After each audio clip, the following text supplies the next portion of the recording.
Hello hello hello भाई लोग, क्या हालचाल क्या हालचाल।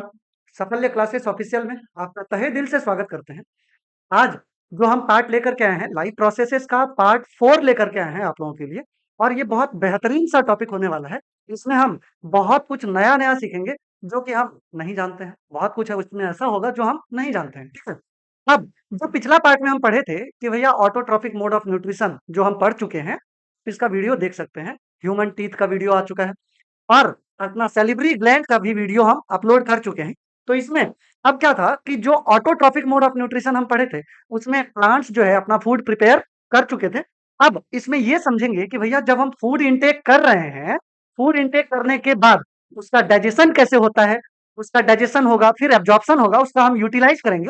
वो सारा कुछ यहाँ देखेंगे और एकदम बवंडर सा होने वाला है कि भैया उसका डाइजेशन करने के लिए, उसको जो डाइजेस्ट करने के लिए कौन-कौन सा एंजाइम्स हेल्प में आने वाला है, वो सारा कुछ यहाँ पर हम पढ़ेंगे। और फिर उसके बाद हम ये भी पढ़ेंगे कि भैया एंजाइम्स का यूज़ कहाँ पर, कौन-कौन सा ऑर्गन ऐसा है जो कि एंजाइम्स को कौन-सा एंजाइम्स रिलीज़ कर रहा है, वो सारा कुछ देखेंगे। ठीक है? इसमें 2 पार्ट तो हम पढ़ेंगे ही पढ़ेंगे।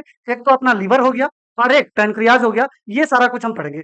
और डाइजेस्टिव ट्रैक्ट के लिए तो अलग से ही पढ़ेंगे हम, इसमें बहुत कुछ मज़ा आने वाला है। ठीक है? चलिए, इसी के साथ हम शुरू करते हैं अपना ये लाइफ प्रोसेसेस का पार्ट 4। ठीक है? चलिए। देखो, सबसे पहले हम देख रहे हैं कि nutrition in animals, nutrition in animals, nutrition in plants के लिए हम पढ़ चुके हैं। न्यूट्रिशन प्लांट्स के लिए आप वो वीडियो देख सकते हैं। अब हम शुरू कर रहे हैं न्यूट्रिशन इन एनिमल्स। ठीक है? देखिए, इसमें क्या है, एनिमल्स आर हेटेरोट्रॉप्स। जो एनिमल्स होते हैं, वो कैसा है, हेटेरोट्रॉप्स होते हैं। कैसे होते हैं? हेटेरोट्रॉप्स होते हैं। मतलब कि भैया जो एनिमल्स है, वो अपना फूड खुद से प्रिपेयर तो नहीं करेगा। अगर वो खुद से प्रिपेयर नहीं कर रहा है, इसका मतलब किसी ना किसी के ऊपर तो डिपेंडेंट है। मतलब जो ऑटोट्रॉप्स है उनके ऊपर हम डिपेंडेंट हैं। ठीक है? Animals are heterotrophs. अब अगर हम देखें हेटेरोट्रॉप्स को, कुछ कुछ कैटेगरीज में यहाँ पर हम इसको डिवाइड कर चुके हैं। पहला कैटेगरी देखो क्या है, हर्बीवोर्स। पहला क्या है, हर्बीवोर्स। जो ये हर्बीवोर्स है, ये ऐसे एनिमल्स हैं जो कि सिर्फ और सिर्फ किससे फूड प्राप्त करेंगे, प्लांट से। जो कि अपना फूड सिर्फ और सिर्फ किससे ये कर रहे हैं, प्लांट से ये कर रहे हैं। मतलब वो पूरा पूरा, अगर हम बोले डिपेंडेंट है किसके ऊपर, प्लांट्स के ऊपर डिपेंडेंट है। जैसे ये देखो, काऊ हो गया, डियर हो गया और रैबिट हो गया। ये सारा किस में आएगा, ये सारा कहलाएगा हर्बीवोर्स। ठीक है? अब कार्निवोर्स देख लो। कार्निवोर्स में क्या है, कार्निवोर्स वो होंगे ऐसे एनिमल्स होंगे जो कि दूसरे एनिमल्स को, जो कि दूसरे एनिमल्स को खाएगा, जो दूसरे एनिमल्स को खाएगा। ऐसे एनिमल्स क्या कहलाते हैं, कार्निवोर्स। क्या क्या कहलाएंगे, कार्निवोर्स। देख लो एग्जांपल क्या है, लायन हो गया, टाइगर हो गया, वुल्फ हो गया। ये सारा कैसा होगा, कार्निवोर्स होगा। अब अगला आता है ओमनीवोर्स। क्या आता है, ओमनीवोर्स। तो अगर हम ओमनीवोर्स का बात करें, तो ये वो एनिमल्स हैं जो कि फीड करेंगे दोनों के ऊपर। ये प्लांट को भी खाएंगे और एनिमल्स को भी खाएंगे। ये प्लांट को भी खाएंगे और एनिमल्स को भी खाएंगे। तो उसको हम क्या बोल देंगे, ओमनीवोर्स। क्या बोल देंगे, ओमनीवोर्स। अगला क्या है, अगला है स्केवेंजर्स। कौन है, स्केवेंजर्स है। तो ये जो स्केवेंजर्स है ना, ये ऐसे एनिमल्स हैं जो कि किसको खाएंगे, जो कि डेड बॉडीज, डेड बॉडी जो होता है, अदर एनिमल्स का डेड बॉडी, उसके ऊपर फीड करेगा। उसके ऊपर फीड करेगा तो ये क्या कहलाएगा, ये क्या कहलाएगा, स्केवेंजर्स कहलाएगा। याद रखना है कि ऑर्गेनिज्म जो बॉडी होना चाहिए वो कैसा, डेड बॉडी होना चाहिए, और उसके ऊपर ये पूरा पूरा फीड करेगा उसको। ठीक, एग्जांपल देख लो क्या है, वल्चर, हाइना और जैकल। वल्चर, हाइना और क्या हो गया, जैकाल हो गया। ये कैसा है, स्कैवेंजर्स में आएगा ये सारा। अब अगला है डिकम्पोजर्स। अगला क्या है, डिकम्पोजर्स। डिकम्पोजर्स का अगर हम बात करें तो इसको हम सेप्रोट्रॉप्स भी कह सकते हैं। इसको क्या कह रहे हैं, सेप्रोट्रॉप्स। सेप्रोट्रॉप्स में क्या है कि ऐसे ऑर्गेनिज्म जो कि ब्रेक डाउन करेगा, डेड ऑर्गेनिक मैटर को ब्रेक डाउन करेगा, तोड़ेगा और उसको सिंपलर सब्सटेंसेस में कन्वर्ट कर देगा। ठीक है? मतलब डेड ऑर्गेनिक मैटर को किस में कन्वर्ट कर देगा, सिंपलर सब्सटेंसेस में कन्वर्ट कर देगा। और इसका एग्जांपल कौन आ जाएगा, फंजाई और बैक्टीरिया। फंजाई और बैक्टीरिया इसका एग्जांपल हो गया। ठीक है, ये फंजाई और बैक्टीरिया इसका एग्जांपल हो गया। ठीक। अब आगे अगर हम देखें, आगे है डेट्राइटिवोर्स। कौन है, डेट्राइटिवोर्स। मतलब ऐसे ऑर्गेनिज्म जो कि फीड करेंगे किस पे, dead and decaying organic matter पे।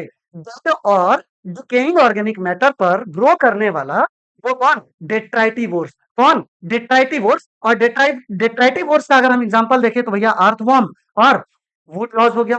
अर्थवर्म और वुड लॉज ये कैसा है, डेट्राइटिवोर्स है। कैसा है, डेट्राइटिवोर्स है। अब आगे देखो, ये पैरासाइट्स आ गया। पैरासाइट्स, पैरा का मतलब परे परे, जो दूसरे ऑर्गेनिजम्स के ऊपर डिपेंडेंट, या तो ऊपर रहेगा या फिर अंदर रह करके अपना लाइफ स्पैन पूरा कर रहा है, अपना लाइफ को क्या कर रहा है, सस्टेन कर रहा है, मतलब लाइफ को अपना दूसरे ऑर्गेनिजम्स के ऊपर या फिर अंदर रह करके वो अपना लाइफ व्यतीत कर रहा है।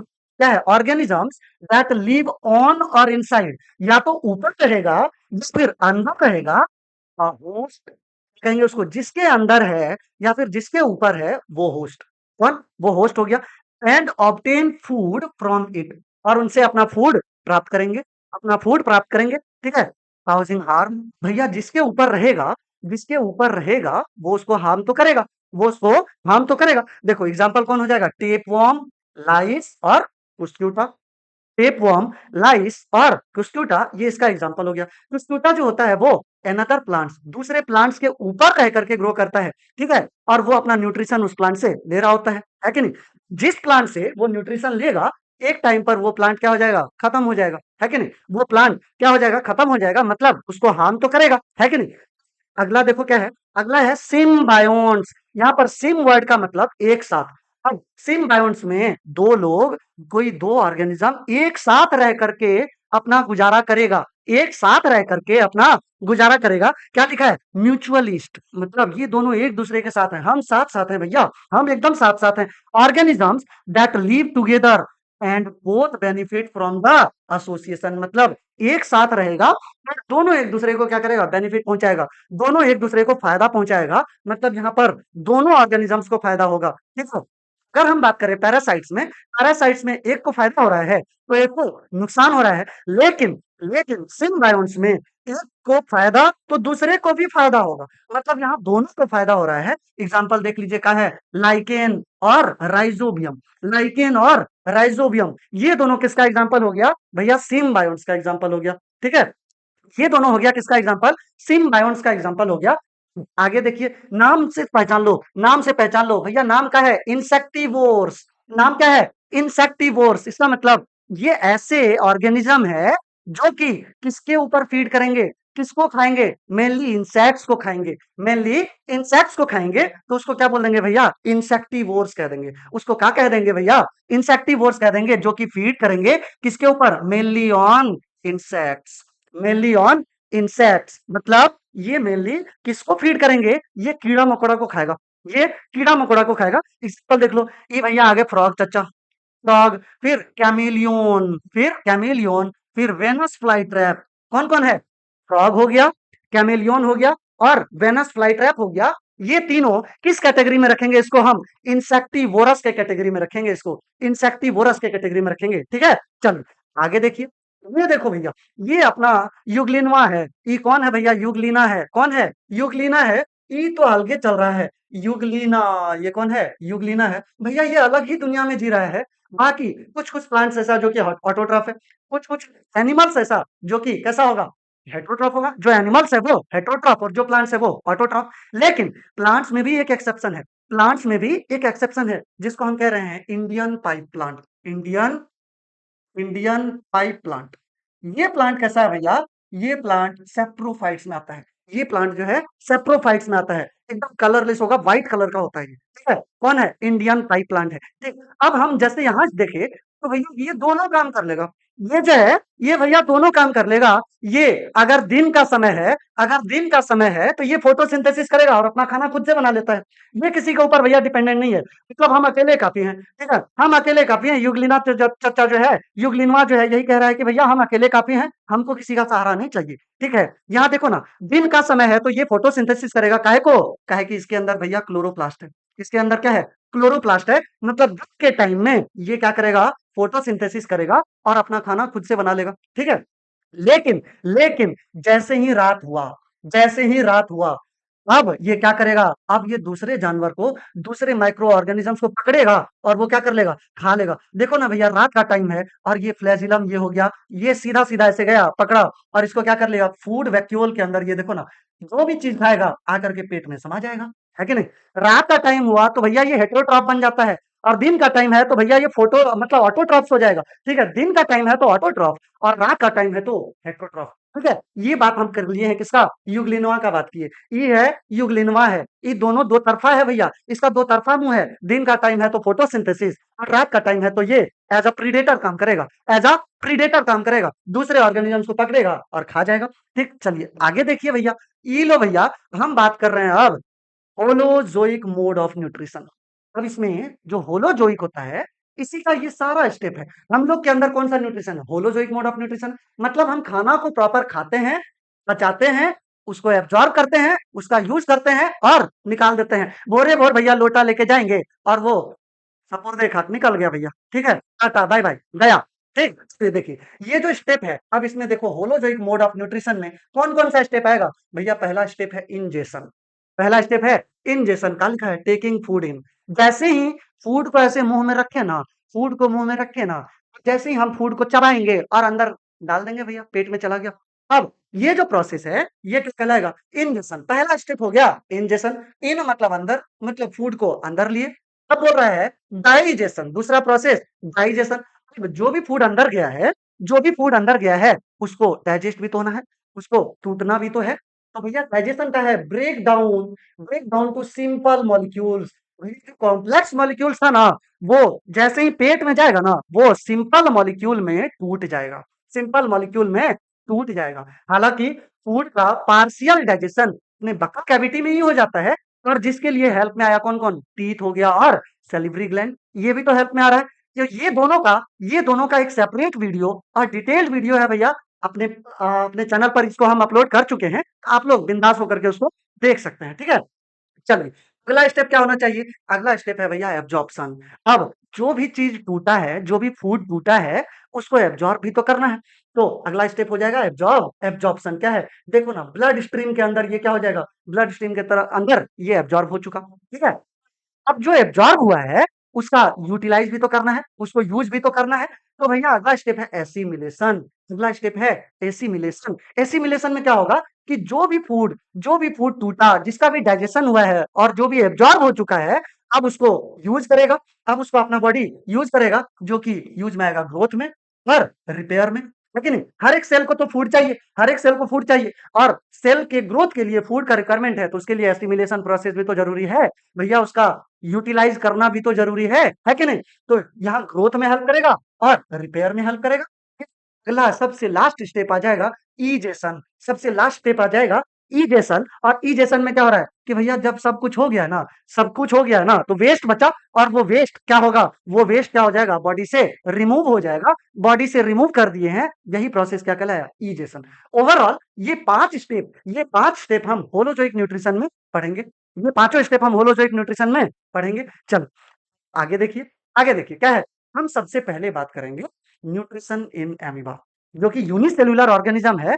तो उसके अंदर न्यूट्रिशन कैसे हो रहा है, वो अपना फूड कैसे ले रहा है। ठीक है, अब जैसे हम लोग में होता है ना, वैसे ही इसमें भी हो रहा है। डिफरेंस क्या है कि भैया ये यूनिसेल्युलर है और हम लोग मल्टी सेलुलर है, ये यूनिसेल्युलर है और हम लोग मल्टी सेलुलर है। ये देखिए, ये जो एमीबा है ना, ये यूज करेगा अपना स्यूडोपोडिया को। ठीक है, पोडा का मतलब क्या होता है, पोडा मतलब होता है फिट। क्या होता है, फिट। और स्यूडो का मतलब क्या हुआ, स्यूडो का मतलब हो गया फॉल्स। मतलब कि भैया ये पैर के जैसा काम तो कर रहा है, लेकिन दिख नहीं रहा है, पैर जैसा दिख नहीं रहा है, लेकिन काम पैर ही जैसा है। इसीलिए हम बोल रहे हैं भैया इसमें फॉल्स फिट है। ये क्या है, फॉल्स फिट है। तो जो अमीबा है ना, वो अपना स्यूडोपोडिया का हेल्प करेगा, किसके लिए, फैगोसाइटोसिस के लिए। भैया फूड को एंगल्फ करने के लिए ये किसका यूज करेगा, स्यूडोपोडिया का यूज करेगा, स्यूडोपोडिया का यूज करेगा। और देखो ना, जैसे ही फूड अंदर आया, यहाँ बना फूड वैक्यूल। क्या बना है, फूड वैक्यूल बनेगा। और क्या होगा, फूड वैक्यूल जैसे ही बना, अब फूड उसके अंदर है, उसका क्या होगा भैया, डाइजेशन होगा। और उसके लिए अलग अलग एंजाइम रिलीज होगा। वो एंजाइम क्या करेगा, एंजाइम उसको डाइजेस्ट कर देगा, फूड को डाइजेस्ट करेगा। फिर उसके बाद एसिमिलेशन होगा, मतलब एब्जॉर्प्शन होगा, फिर उसके बाद एसिमिलेशन, और सबसे लास्ट में क्या हो रहा है, जो वेस्ट है वो इजेस्टेड हो जाएगा। वेस्ट बॉडी से, वेस्ट जो है ये सेल से बाहर निकाल देगा, है ना। आगे से खाया, पीछे से बाहर निकाल दिया। ये लो भैया, ये अपना हो गया कौन, ये है अपना एमीबा। ये कौन है, एमीबा है। और यहाँ देख रहे हो एकदम लहराता हुआ जो ये स्ट्रक्चर है ना, ये जो स्ट्रक्चर है ना, यही कहला रहा है, का यही कहला रहा है स्यूडोपोडिया। क्या कहला रहा है, स्यूडोपोडिया। क्या कहलाया? स्यूडोपोडिया। अब जैसे ही फूड अंदर आया, यहाँ पर फूड वैक्यूल बना। क्या बना? फूड वैक्यूल बना। देखो फूड के अंदर कौन है? ये फूड वैक्यूल के अंदर क्या है? फूड है। फूड वैक्यूल के अंदर फूड है। फूड वैक्यूल बना। अब उसके अंदर क्या होगा? डाइजेशन होगा, एब्जॉर्प्शन होगा, एसिमिलेशन होगा और सबसे लास्ट में इजेशन हो जाएगा, है कि नहीं? अब इसके अंदर इसका स्ट्रक्चर याद रखना है। एक तो न्यूक्लियस तो होगा, भैया यूनिसेल्युलर है, सेल ही तो है, सेल के अंदर न्यूक्लियस तो होगा ही होगा।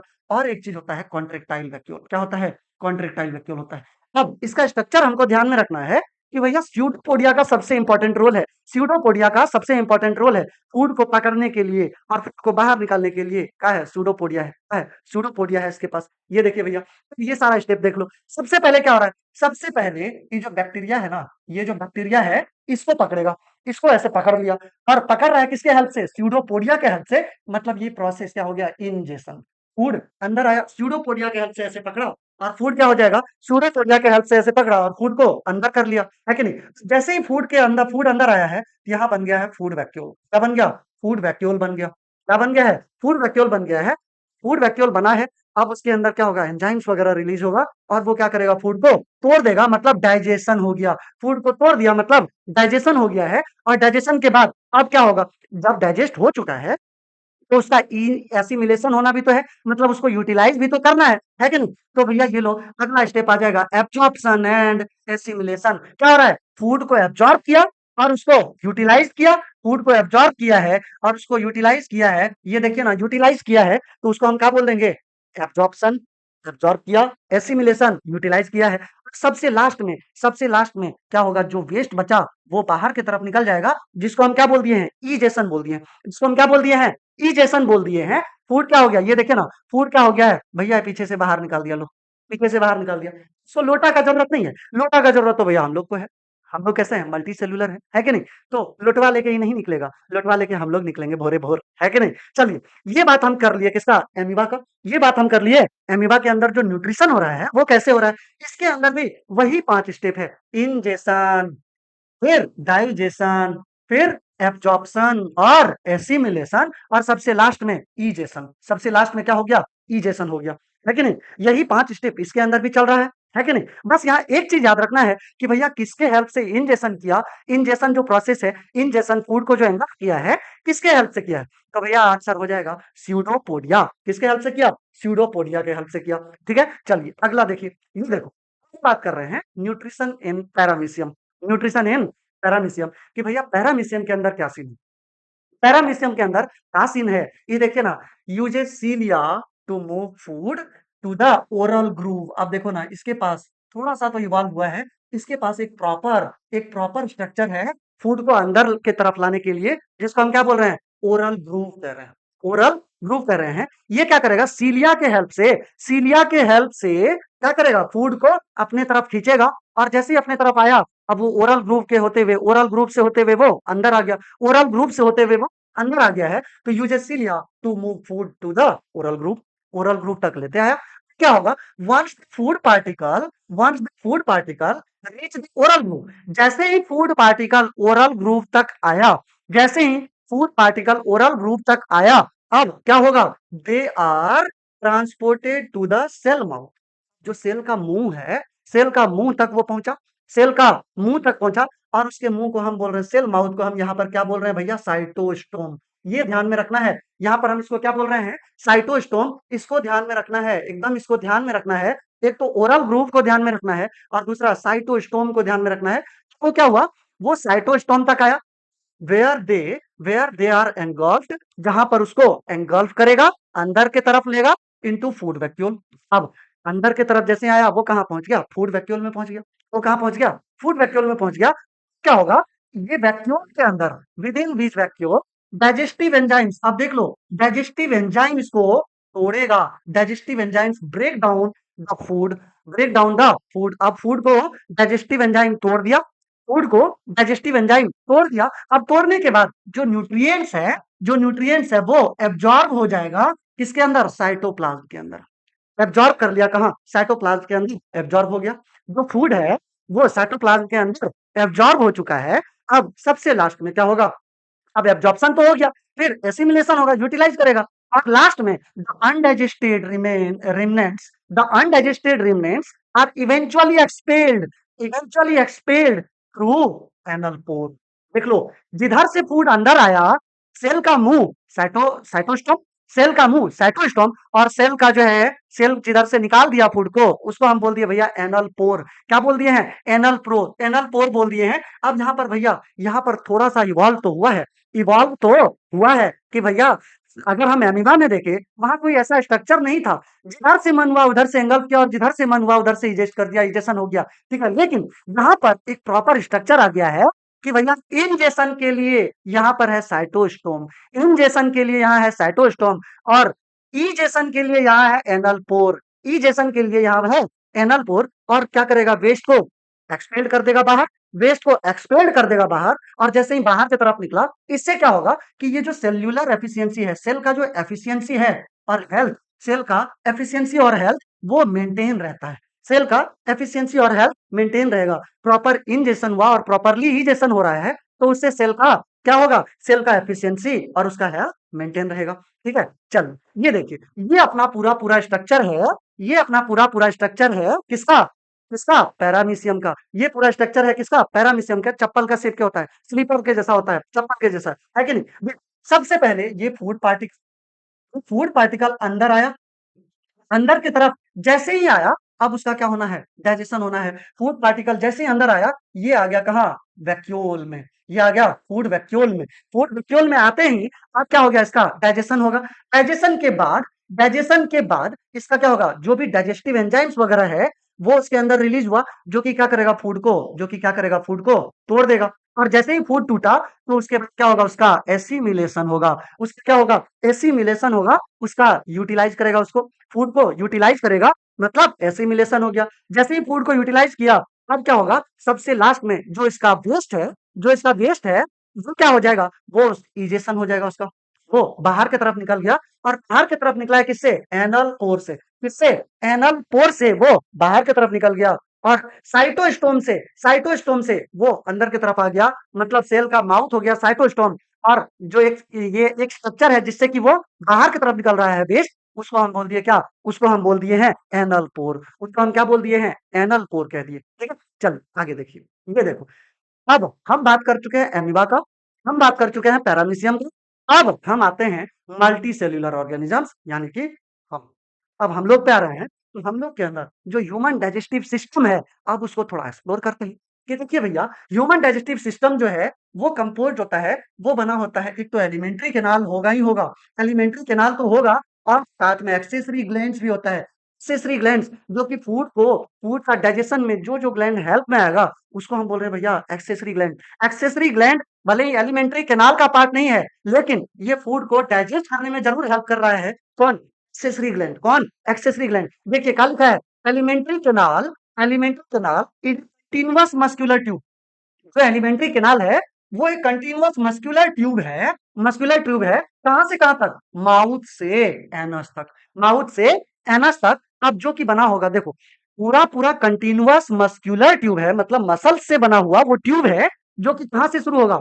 माउथ से शुरू हुआ और एनस तक पहुंचा, एनस तक खत्म हो गया एनस में, ठीक है। देखो, माउथ से एनस तक ये कंटीन्यूअस मस्कुलर ट्यूब है। अब देखो, कंप्राइजिंग द माउथ, फेरिंग्स, देखो माउथ हो गया, फिर फेरिंग्स हो गया, फिर ईसोफेगस, फिर स्टमक, फिर स्मॉल इंटेस्टाइन, फिर लार्ज इंटेस्टाइन, और फिर सबसे लास्ट में क्या होगा?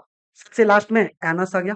लार्ज इंटेस्टाइन के बाद एनस आ गया, एनस आ गया, रेक्टम आ गया, एनस आ गया, ठीक है। ये सारा चीज, ये पूरा पूरा चीज एक साथ मिला करके हम क्या बोल रहे हैं कि भैया हम कह रहे हैं एलिमेंट्री केनाल। क्या बोल रहे हैं? Alimentary canal. और ये सारा स्ट्रक्चर किस में कंट्रीब्यूट कर रहा है? Each contributing to digestion and nutrient absorption. अब ये सारा जो कंपोनेंट है, ये सब किस में हेल्प करेगा?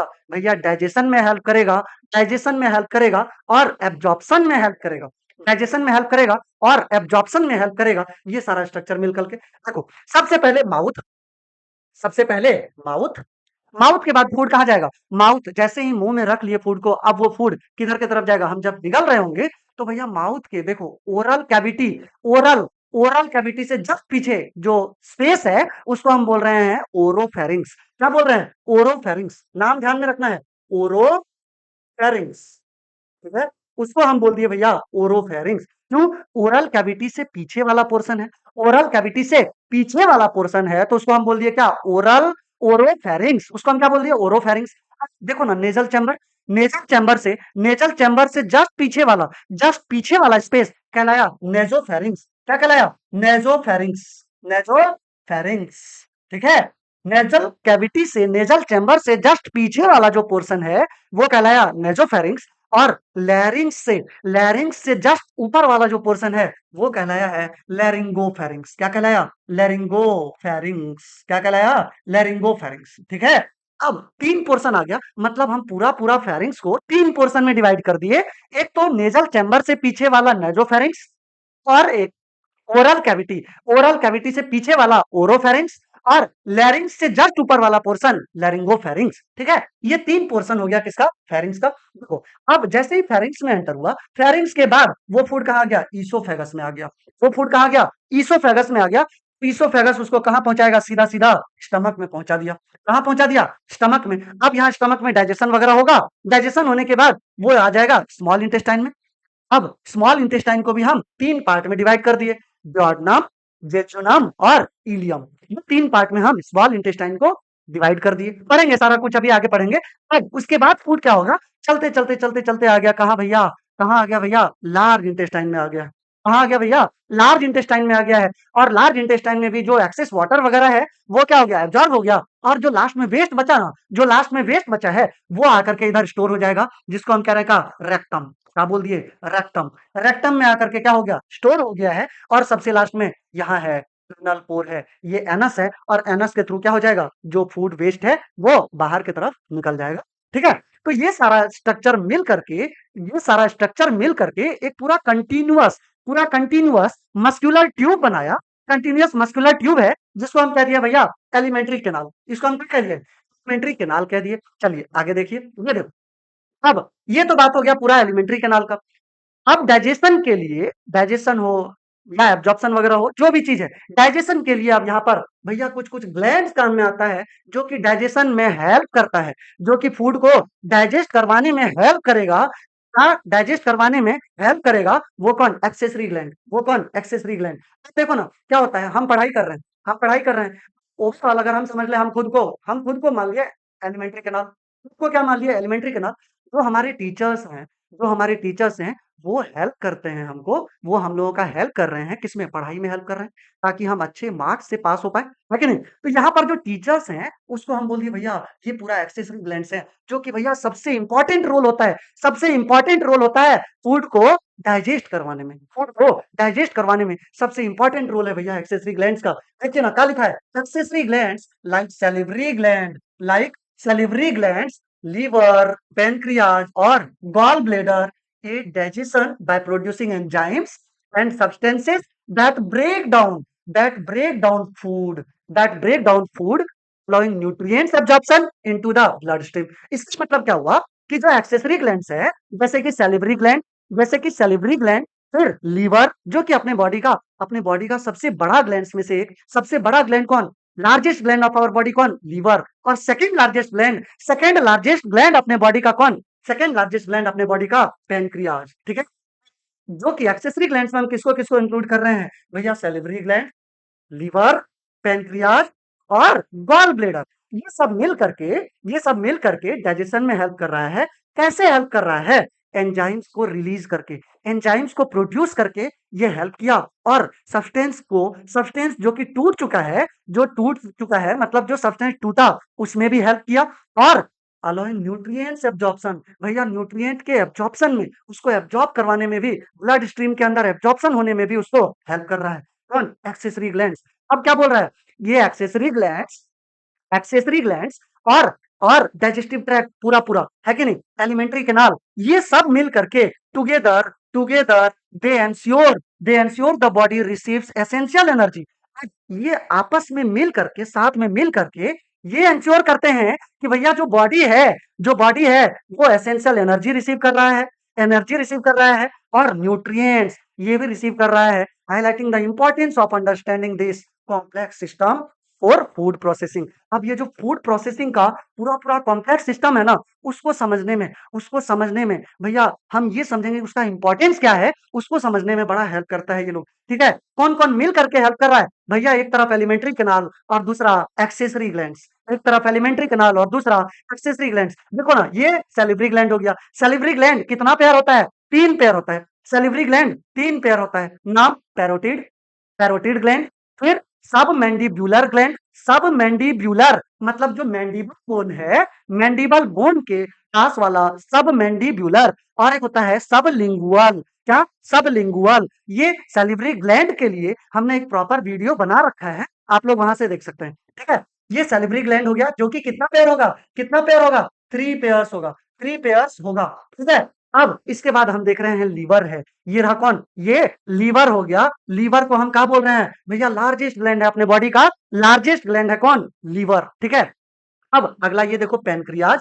ये कौन है? ये है भैया पैनक्रियाज। ये कौन है भैया? ये है पैनक्रियाज। और ये देखो एक छुटकून सा ग्रीन कलर का, ग्रीनिश कलर होता है, कौन? Gall bladder. Gall bladder. ये सारा, ये सब का क्या काम है, कैसा होता है, ये सब हम अभी पढ़ेंगे। ठीक है, ये सारा जो है, ये सारा कौन है? एक्सेसरी ग्लैंड्स है। ये सब कौन है? एक्सेसरी ग्लैंड्स है। ठीक है, आगे देखिए, ये देखो अब यहाँ पर पूरा पूरा ये डाइजेस्टिव सिस्टम अपना, ये पूरा डाइजेस्टिव सिस्टम। देखो माउथ, सबसे पहले फूड माउथ में आया। माउथ में टीथ रोल में आता है, और टीथ के लिए भी हमने एक वीडियो बना रखा है, आप लोग वहां से देख सकते हैं। ठीक है, टीथ हो गया। फिर टीथ के बाद ये फूड चबाया, तो फूड को कौन? फूड को चबाया कौन? टीथ। ठीक है, टीथ जैसे ही चबाया, अब वहां से एंजाइम्स निकल रहा है, एंजाइम रिलीज हो रहा है। एंजाइम को रिलीज करने वाला ग्लैंड है सैलिवरी ग्लैंड। और कौन सा एंजाइम रिलीज करेगा? Salivary amylase. कौन सा एंजाइम रिलीज किया? Salivary amylase. अब वो फूड को तोड़ा, फूड को फूड टूट चुका है और एकदम स्लिपरी हो चुका है, और एकदम हनहनेले, एकदम हनहनेले वो आ जाएगा कहाँ भैया? ईसोफेगस में। वो आ जाएगा कहाँ? ईसोफेगस में। ईसोफेगस में आया, और वो ईसोफेगस पहुंचा दिया कहाँ? स्टमक में। और स्टमक में पहुंचने के बाद यहाँ पर एकदम से डाइजेशन होगा तगड़ा वाला। फिर उसके बाद ये आ जाएगा कहाँ? स्मॉल इंटेस्टाइन का पोर्शन में। इसके बाद आ गया स्मॉल इंटेस्टाइन के पोर्शन में। स्मॉल इंटेस्टाइन के पोर्शन में भैया जो डियोडनम वाला पोर्शन है ना, डियोडनम वाला पोर्शन, वहां से जुड़ा है कौन? एक तो लीवर का जो डक्ट है, जो हिपैटिक डक्ट वगैरह है। हिपैटिक डक्ट मतलब लीवर, 2 लोब है इसका, लीवर के अंदर 2 लोब। एक तो राइट, राइट वाला, और एक लेफ्ट वाला, है ना। राइट वाला लोब से जो डक्ट निकला है उसको हम बोल देते हैं राइट हिपैटिक डक्ट। ठीक है, और जो लेफ्ट वाला लोब से जो डक्ट निकला है उसको हम कह देते हैं लेफ्ट हिपैटिक डक्ट। ठीक है, ये दोनों डक्ट मिल करके बना देता है कॉमन हिपैटिक डक्ट। ठीक है, अब ये कॉमन हिपैटिक डक्ट से एक और रास्ता आकर के जुड़ता है, गॉल ब्लेडर वाला रास्ता, जिसको हम बोल दिए भैया सिस्टिक डक्ट। जिसको क्या बोल दिए हैं भैया? सिस्टिक डक्ट कह दिए। और ये सिस्टिक डक्ट और कॉमन हिपैटिक डक्ट आपस में मिलता है और बना देता है कॉमन बाइल डक्ट। क्या बना दिया? Common bile duct. और ये कॉमन बाइल डक्ट फिर से आगे जाएगा, और उससे पेनक्रियाज वाला डक्ट मिलेगा, जिसको हम कह रहे हैं पेनक्रिएटिक डक्ट। पेनक्रिएटिक डक्ट और कॉमन बाइल डक्ट आपस में मिलेगा, तो बना देगा भैया हिपैटो पेनक्रिएटिक डक्ट। क्या बन गया? Hepato pancreatic duct. और यही डक्ट आकर के खुलता है कहाँ? डियोडनम वाला पोर्शन में। डियोडनम वाला पोर्शन में खुल गया। अब जैसे ही डियोडनम वाला पोर्शन में खुला, सारा सेक्रेशन आ गया डियोडनम के अंदर। अब डियोडनम के अंदर भी यहाँ पर डाइजेशन होगा। अगर क्वेश्चन ये आ जाए कि भैया कौन सा पोर्शन ऐसा, स्मॉल इंटेस्टाइन का कौन सा पोर्शन ऐसा जहां की डाइजेशन वाला काम हो रहा है, आंसर क्या चला जाएगा? डियोडनम। बाकी जो जेजुनम और इलियम वाला पोर्शन है, वहां पर सिर्फ एब्जॉर्प्शन का काम होगा, वहां सिर्फ एब्जॉर्प्शन का काम होगा। ठीक है, चल इसके बाद क्या होगा? स्मॉल इंटेस्टाइन होगा, यहाँ एब्जॉर्प्शन वगैरह हुआ। अब फूड आ गया कहाँ? लार्ज इंटेस्टाइन के अंदर।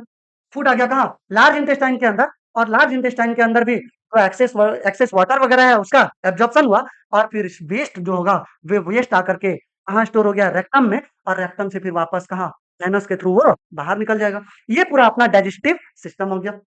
ये अपना पूरा डाइजेस्टिव सिस्टम हो गया, है कि नहीं? चलो आगे देखिए, ये देखो अब हम बात कर रहे हैं कि पहला स्टेप से एकदम शुरुआत से, कि भैया फूड को हम एंगल्फ करने के लिए फूड को बक्कल कैविटी के अंदर डालें, मुंह के अंदर रखें। हम यहाँ पर पढ़ेंगे बक्कल, माउथ और लिप्स के बारे में। तो बक्कल कैविटी है, बक्कल कैविटी ही तो है जो कि भैया इंजेक्शन के लिए रिस्पॉन्सिबल है। देखो ना, यहाँ एकदम देखिए, चीज ललचाएगा तो खुद को रोक लीजिएगा। कंट्रोल, कंट्रोल मजनू भाई, कंट्रोल। ठीक है, अगर ऐसा इच्छा हो रहा है ना कि है सर हमको भी दीजिए खाने, थोड़ा सा कंट्रोल कर दो। ठीक है, तो चलो, ये जो दुख का दिन है ना भैया, ये कट जाएगा, टेंशन नहीं लेने का रे, टेंशन मत लीजिए भैया। यहाँ देखिए, ये फूड को क्या कर रहा है? फूड को अपने मुंह के अंदर रखे, और यहाँ पर क्या होगा? इसको चबाएंगे, चबाएंगे। फिर उसके बाद देखो ना, यहाँ पर एक चीज और हेल्प में तो आ रहा है, लिप्स। ये जो लिप्स है ना, ये एक तो मस्कुलर होता है, एक तो मस्कुलर होता है और इसका अपीयरेंस कैसा है? रेडिश अपीयरेंस है, ठीक है? ये रेडिश अपीयरेंस है, रेड कलर का लगभग-लगभग रेडिश होता है, पिंक कलर का जो हो रहा है, रेडिश अपीयरेंस जो दे रहा है, उसका वजह कौन? कि भैया ब्लड वेसल्स का सप्लाई हुआ है यहाँ पर।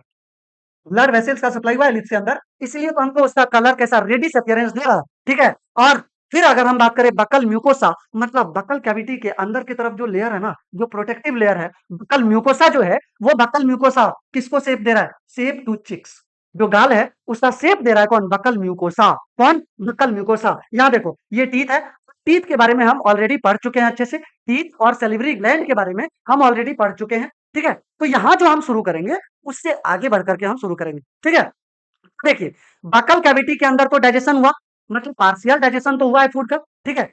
फूड का पार्शियल डाइजेशन हो गया बकल कैविटी में। उसके बाद कहाँ चला जाएगा? हम जैसे ही निकलेंगे तो वो जाएगा ईसोफेगस में। याद रखना, ईसोफेगस के अंदर किसी भी तरह का डाइजेशन नहीं होता है। उसका बस एक ही काम है कि जो भैया फूड बकल कैविटी से फूड को कहाँ पहुंचा देंगे? भैया स्टमक में पहुंचा देंगे फूड को, ठीक है? यही काम हो जाता है किसका? ईसोफेगस का। याद रखना है कि ईसोफेगस के अंदर कोई किसी भी तरह का डाइजेशन नहीं होता है, ठीक है? चलो आगे बढ़ते हैं। ये देखिए भैया, अब हम बात कर रहे हैं टंग का। जीभ, जीभ जो है ना, यही तो है भैया एकदम चटपटा सा। ये मन दिल है कि मानता नहीं है। फूड को कभी देखे तो हमको इच्छा तो होगा भैया खाने का। जो इच्छा हो रहा है और हम जैसे ही खाना खाए, एकदम पिज़्ज़ा खाए हैं, डबल स्लाइस डबल चीज़ लेयर है, वहाँ हम पिज़्ज़ा खाए। पिज़्ज़ा खाने के बाद क्या होता है? एकदम स्वाद आता है। आहाहाहा! एकदम मज़ा आ गया है। तो भैया वो जो मज़ा आ रहा है ना टेस्ट का, वो जो टेस्ट का स्वाद ले रहे हो ना, सेंस ऑफ टेस्ट, वो कौन करवा रहा है? टंग करवा रहा है। और टंग के अंदर देखो, टंग के अंदर लगभग 50 से देखो 50 से 100 रिसेप्टर्स, 100 रिसेप्टर सेल होता है एक बर्ड के अंदर। जो टेस्ट बर्ड्स होता है, वहां एक सिंगल टेस्ट बर्ड्स के अंदर कितना रिसेप्टर सेल है? कितना रिसेप्टर सेल है? 50 टू 100 रिसेप्टर सेल है। 50 से 100 रिसेप्टर सेल होगा एक टेस्ट बर्ड्स के अंदर, ठीक है? तो यहाँ सबसे बड़ा रोल, सबसे इंपॉर्टेंट रोल टेस्ट बर्ड का आ गया। ये देखो ना भैया, यहाँ पर जो ऐसा फुंसी फुंसी टाइप का होता है ना, जो हमको दिख रहा है ना, ऐसा बहुत सारा फुंसी फुंसी टाइप का, वही तो है भैया टेस्ट बर्ड्स। वही तो है टेस्ट बर्ड्स है। यहाँ देखो ना, ये देखो, ये फुंसी फुंसी टाइप का, पूरा एकदम फुंसी फुंसी टाइप का दिख रहा है। यही तो है। कौन है भैया? ये टेस्ट बर्ड्स है। इसी की वजह से तो हम स्वाद ले पाते हैं, है कि नहीं? जो टंग का, अगर हम टंग ना हो तो क्या हम बोल पाएंगे? का हम बोल नहीं पाएंगे। जब्बा जब्बा ऐसे ही से करते रहेंगे, है कि नहीं? तो भैया स्पीच में सबसे बड़ा रोल टंग का आ गया, ठीक है? स्पीच में टंग का रोल हो गया। और ओरल क्लींजिंग, ओरल को नेचुरली, मतलब ओरल कैविटी जो है, ओरल कैविटी को नेचुरली क्लीन करेगा। क्लींजिंग करने का काम, क्लीन करने का काम भी किसका है? टंग का है। और जो खाना हम खाए हैं ना, एकदम जो दबा के खा रहे हैं ना, तो भैया उसको निगलने के लिए भी कौन हेल्प कर रहा है? उसको निगलने के लिए भी कौन हेल्प कर रहा है? टंग हेल्प कर रहा है। कौन हेल्प कर रहा है? टंग हेल्प कर रहा है कि नहीं? तो स्वैलोइंग के लिए भी कौन हेल्प में आ गया? टंग आ गया अपना हेल्प में। देख रहे हो कितना पतला जीव है भैया, एकदम पतला जीव है, देख रहे हो? जीभ बड़ा लबलबाता है, खाते वक्त जीभ एकदम लबलबाएगा, है कि नहीं? चलो आगे बढ़ते हैं। जैसे ही हम आगे बढ़े, तो ये लो भैया, अब हम ये टीथ का बात और सैलिवरी ग्लैंड के बारे में आपको वीडियो दिख जाएगा। आप वो वीडियो आराम से देख सकते हैं, ठीक है? ये टीथ के अंदर क्या है भैया, टीथ के अंदर क्या है, ये सारा जानने के लिए आप वीडियो देख लें जरूर, ठीक है? आप इसके बाद जैसे ही देखें, इसके बाद देखें, तो ये लो भैया, ये लो, आखिर मुंह में पानी काहे को आता है? मुंह में पानी काहे को आता है? इसके लिए आप हमारा सैलिवरी ग्लैंड वाला वो वीडियो देख सकते हैं आराम से, है कि नहीं? चल आगे देखिए। ये देखिए भैया, अब हम बात कर रहे हैं डाइजेशन इन बक्कल कैविटी। बक्कल कैविटी के अंदर डाइजेशन हो रहा है, वो अब हम उसको थोड़ा सा एक्सप्लोर करते हैं। ये देखो भैया, सलीवा मॉइस्चराइज, जो सलीवा है, जो लार है, वो अपने बक्कल कैविटी में लगातार रिलीज हो रहा, लगातार सलीवा का सेक्रेशन हो रहा है कि नहीं? तो ये सलीवा को सेक्रेट करने वाला है कौन? सलिवरी ग्लैंड है। कौन है? सलिवरी ग्लैंड है। तो ये जो सलीवा है, वो मॉइस्चराइज कर देगा फूड को, और फूड को डिजोल्व कर देगा, फूड को डिजोल्व कर देगा। जैसे ही फूड को डिसॉल्व किया, उसके अंदर एंजाइम कौन सा है? एंजाइम का नाम याद रखना है। एंजाइम का नाम क्या है? Salivary salivary amylase. क्या है? सैलिवरी एमाइलेज, है कि नहीं? Salivary amylase. ये फूड को डिसॉल्व कर दिया, क्या होगा? सप्लाइज मिनरल्स, मिनरल्स का सप्लीमेंट यहाँ पर हो जाएगा, यहाँ मिनरल्स को सप्लाई करेगा। किसका बात हो रहा है? सैलिवा का बात हो रहा है, सैलिवा का बात हो रहा है। यहाँ देखो, बकल कैविटी के अंदर ये फूड है। फूड को क्या किया है? एकदम लूज कर दिया है, फूड को मॉइस्चराइज कर दिया। और ये देखो ना, ये जो लार टपक रहा है ना भैया, यही तो है सैलिवा, है ना? यही तो है सैलिवा। इसी की वजह से तो फूड मॉइस्चराइज हुआ है कि नहीं? ताकि अपने आप को, अपने बताओ, अपने को निगलने में आसानी हो जाए, निगलने में आसानी हो जाए, है कि नहीं? यहाँ देखो, याद रखना है, नो डाइजेशन इन फेरिंग्स और ईसोफेगस। भैया फेरिंग्स, और ईसोफेगस के अंदर कोई भी डाइजेशन वाला काम नहीं होगा। ये जो फूड है, जो कि मॉइस्चराइज़ हो चुका है, अब उसको निगलेंगे भी। जैसे ही निगले, वो सबसे पहले किस पोर्शन में गया? फेरिंग्स वाला पोर्शन में गया है। और ये फेरिंग्स का एक चीज़ और ध्यान में रखना है कि भैया फेरिंग्स कॉमन पैसेज होता है, कॉमन पैसेज होता है किसके लिए? फूड और एयर के लिए। फूड और एयर के लिए ये कॉमन पैसेज है, ठीक है? यहाँ देखो, ये अपना लैरिंग्स वाला पोर्शन आ गया, ये अपना लैरिंग्स वाला पोर्शन आ गया, है कि नहीं? लैरिंग्स, लैरिंग्स के जस्ट बाद कौन शुरू हो जाएगा? ट्रैकिया। लेकिन ट्रैकिया के जस्ट पीछे वाला पोर्शन, ट्रैकिया के जस्ट पीछे कौन है? कौन है? ईसोफेगस है। कौन है? ईसोफेगस है। और ये देखो ना, ईसोफेगस से होते हुए ये फूड क्या होगा? अंदर की तरफ जाएगा। अंदर कहाँ चला गया? ईसोफेगस के अंदर चला गया है। ये फूड ईसोफेगस के अंदर चला गया है। ये ईसोफेगस इसको क्या करेगा? फूड को पहुंचा देगा स्टमक तक। कहाँ पहुंचा देगा? स्टमक तक। चलिए आगे ये देखिए, देखो भैया, फूड कहाँ गया? पहले फेरिंग्स वाला पोर्शन में गया है कि नहीं? फेरिंग्स वाला पोर्शन में गया है। अब वहां क्या होगा? वहां पर एक ढक्कन लगा होता है, वहां एक ढक्कन होगा। जो ढक्कन क्या करेगा? जब हम सांस ले रहे हैं, जब सांस ले रहे हैं तो ढक्कन खुल गया। सांस ले रहे हैं तो ढक्कन ऐसा ऊपर की तरफ धप से ऐसा बंद हो गया, मतलब ईसोफेगस का रास्ता को वो क्या कर दिया? ईसोफेगस वाला रास्ता बंद कर दिया। एयर चला गया ट्रैकिया के अंदर। अब जब हम खाना खा रहे हैं तो वही ढक्कन क्या करेगा? ट्रैकिया वाला पोर्शन को बंद कर देगा, है कि नहीं? ट्रैकिया की तरफ ऐसे बंद हो गया। तो ताकि खाना क्या हो? ट्रैकिया के अंदर ना चला जाए, ट्रैकिया के अंदर ना चला जाए, खाना सीधा सीधा कहाँ पहुंचे? पेट में पहुंचे, है कि नहीं? देखो क्या लिखा है? Common passage, common passage for food and air. ये लाइन बड़ा इंपॉर्टेंट है। ये लाइन बोर्ड के पॉइंट ऑफ व्यू से बड़ा इंपॉर्टेंट है। इसको एकदम ध्यान में रखना है, एकदम ध्यान में रखना है कि जो ऑब्जेक्टिव क्वेश्चन अगर आ जाए कि भैया common passage for food and air कौन? फूड एंड एयर कौन? तो आंसर फेरिंग्स। Sir pharynx. देखो ये जो फेरिंग्स होता है, guarded by cartilaginous, cartilaginous flap, मतलब कार्टिलेज का बना हुआ एक ढक्कन है, एक ढक्कन है जिसको हम बोल दिए क्या? एपिग्लॉटिस। क्या बोल दिए हैं? एपिग्लॉटिस कह दिए। ये देखिए भैया, यही तो है एपिग्लॉटिस। ये देखो, ये ढक्कन के जैसा जो दिख रहा है, ये ढक्कन के जैसा जो दिख रहा है, ये क्या है? एपिग्लॉटिस है। ये क्या है? एपिग्लॉटिस है। और ये देखो ना, ये फेरिंग्स वाला रीजन, ये फेरिंग्स वाला रीजन, जैसे हम फूड को तो वो चला गया फेरिंग्स वाले रीजन में। और यही फेरिंग्स कॉमन पैसेज है फूड और एयर के लिए। फूड और एयर के लिए कॉमन पैसेज है क्या? फेरिंग्स। क्या है? फेरिंग्स। और यहाँ देखो ना, एक घंटा लटक रहा है। ये जो घंटा है ना भैया, ये जो घंटा है ना, इसको हम बोल दिए भैया युवुला। क्या बोल दिए हैं? युवुला। इसको बोल दिए हैं युवुला। भैया खाना को अंदर की तरफ धक्का देने वाला युवुला है। जो घंटा लटक रहा है, ये घंटा को हम क्या बोल दिए हैं? युवुला बोल दिए। क्या बोल दिए? युवुला बोल दिए। चल ये देखिए आगे, ये पूरा पूरा अपना फेरिंग्स। ये जो बकल कैविटी है, ये टंग हो गया। ये क्या हो गया? टंग। खाना को आराम से मैस्टिकेट किए, चबाए, चबाने के बाद खाना को हम निगल लिए हैं। अब एक चीज ध्यान रखना है कि भैया जब हम बकल कैविटी का बात करें, जब जीभ को ऊपर की तरफ टच करोगे ना, ऊपर की तरफ क्या होता है? वहां पर एकदम हार्ड लगता है, हार्डनेस हमको फील होता है। और वो जो हार्डनेस फील हो रहा है ना, वो जो अपर फ्लोर है, उसको हम बोल रहे हैं का? Hard palate. बोल दिए हार्ड पैलेट, जो कि बोनी स्ट्रक्चर हमको दिखता है ना, उसी को हम बोल रहे हैं का? हार्ड पैलेट कह रहे हैं। और जब जीभ को थोड़ा सा पीछे ले जाओ और अगर तुम प्रेस करो ऊपर की तरफ, तुमको एकदम सॉफ्टी सॉफ्टी सा फील होगा, जिसको हम बोल दिए का? सॉफ्टी सॉफ्टी सा फील होगा, जिसको हम बोल दिए भैया सॉफ्ट पैलेट। क्या बोल दिए हैं? Soft palate. एक हार्ड पैलेट है और एक सॉफ्ट पैलेट है कि नहीं? ये देखो, नेजल चैम्बर, ये नॉस्ट्रिल्स और नॉस्ट्रिल से जस्ट पीछे जो जगह है, उसको हम बोल दिए नेजल चैम्बर या फिर नेजल कैविटी। अब नेजल कैविटी से जो पीछे, नेजल कैविटी से भी पीछे जो जगह है, उसी को तो बोले थे, उसी को तो बोले थे नेजोफेरिंग्स। क्या बोले थे?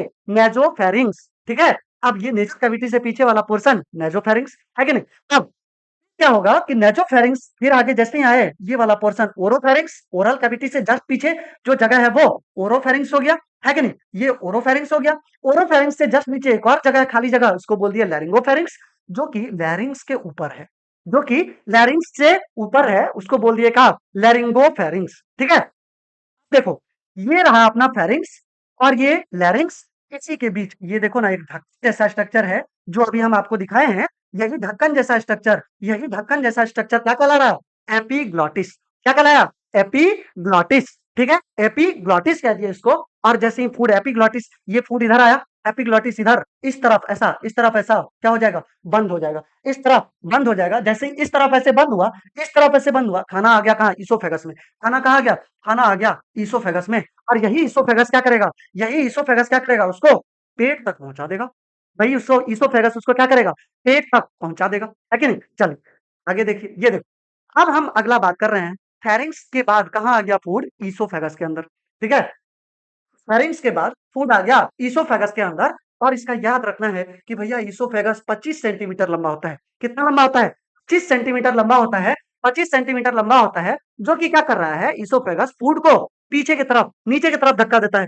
फूड को नीचे की तरफ धक्का दिया, pushes food down by peristalsis. ये जो धक्का दिया है, और जब फूड ऐसे जब ट्रेवल कर रहा होगा नीचे की तरफ, तो एकदम लहराते हुए ट्रेवल करेगा। और यहाँ देखो ना, जब फूड इधर पीछे था तो पिचका हुआ था, फूड जैसे-जैसे आगे जा रहा है, ये फूलता जा रहा है। ओके नहीं? ये ऐसे, ऐसे फूलता जा रहा है, ये ऐसे फूलता जा रहा है। इसी को हम क्या बोल दिए हैं? इस तरह का जो मूवमेंट है, इस तरह का जो मूवमेंट है, उसको हम बोल रहे हैं पेरिस्टाल्टिक मूवमेंट। उसको बोल रहे हैं पेरिस्टाल्टिक मूवमेंट। और ये जो प्रोसेस है उसको बोल दिए पेरिस्टाल्सिस। पेरिस्टाल्सिस मतलब रिदमिक कॉन्ट्रैक्शन। क्या हो रहा है? एक बार कॉन्ट्रैक्ट हुआ और एक बार रिलैक्स हुआ। रिदमिक कॉन्ट्रैक्शन मतलब कुछ टाइम के बाद, हर टाइम इंटरवल में ये कॉन्ट्रैक्शन भी होता है और रिलैक्सेशन भी होता है। कॉन्ट्रैक्शन भी होता है और रिलैक्सेशन भी होता है। तो भैया ये प्रोसेस क्या कहलाया? पेरिस्टाल्सिस। क्या कहलाया? पेरिस्टाल्सिस। ठीक है? फिर अब ये देखो आगे, यही है, ये देखो भैया, ये ईसोफेगस है, ये ईसोफेगस है, मस्कुलर स्ट्रक्चर है ये, है कि नहीं? मस्कुलर स्ट्रक्चर है। तो ईसोफेगस में क्या होता है? 2 दरवाजा होगा, 2 दरवाजा होगा, एक दरवाजा ऊपर तरफ और एक दरवाजा नीचे तरफ, है कि नहीं? एक दरवाजा ऊपर और एक दरवाजा नीचे। दरवाजा को हम कह रहे हैं यहाँ पर स्फिंक्टर। क्या कह रहे हैं? स्फिंक्टर कह रहे हैं। और जो दरवाजा ईसोफेगस के ऊपर की तरफ है, जो दरवाजा ऊपर की तरफ है, उसको हम बोल दिए अपर अपर ईसोफेजियल ईसोफेजियल ईसोफेजियल स्फिंक्टर। क्या बोल दिए? अपर ईसोफेजियल स्फिंक्टर। जो ऊपर की तरफ दरवाजा है, ईसोफेगस का स्फिंक्टर, और ईसोफेगस के ऊपर की तरफ स्फिंक्टर लगा है, उसको हम बोल दिए अपर ईसोफेजियल स्फिंक्टर। क्या बोल दिया? अपर ईसोफेजियल स्फिंक्टर। यहाँ देखो नीचे की तरफ भी एक दरवाजा लगा होगा, नीचे की तरफ भी दरवाजा होगा, जिसको हम बोल दिए हैं lower lower oesophageal oesophageal sphincter. क्या बोल दिए? Lower oesophageal sphincter. ठीक है? तो 2 दरवाजा है, ओके नहीं? और ये जो स्फिंक्टर है, ये क्या काम करेगा? ये काम करेगा कि भैया जो फूड जा रहा है नीचे की तरफ, उसके बैक फ्लो को रोक देगा।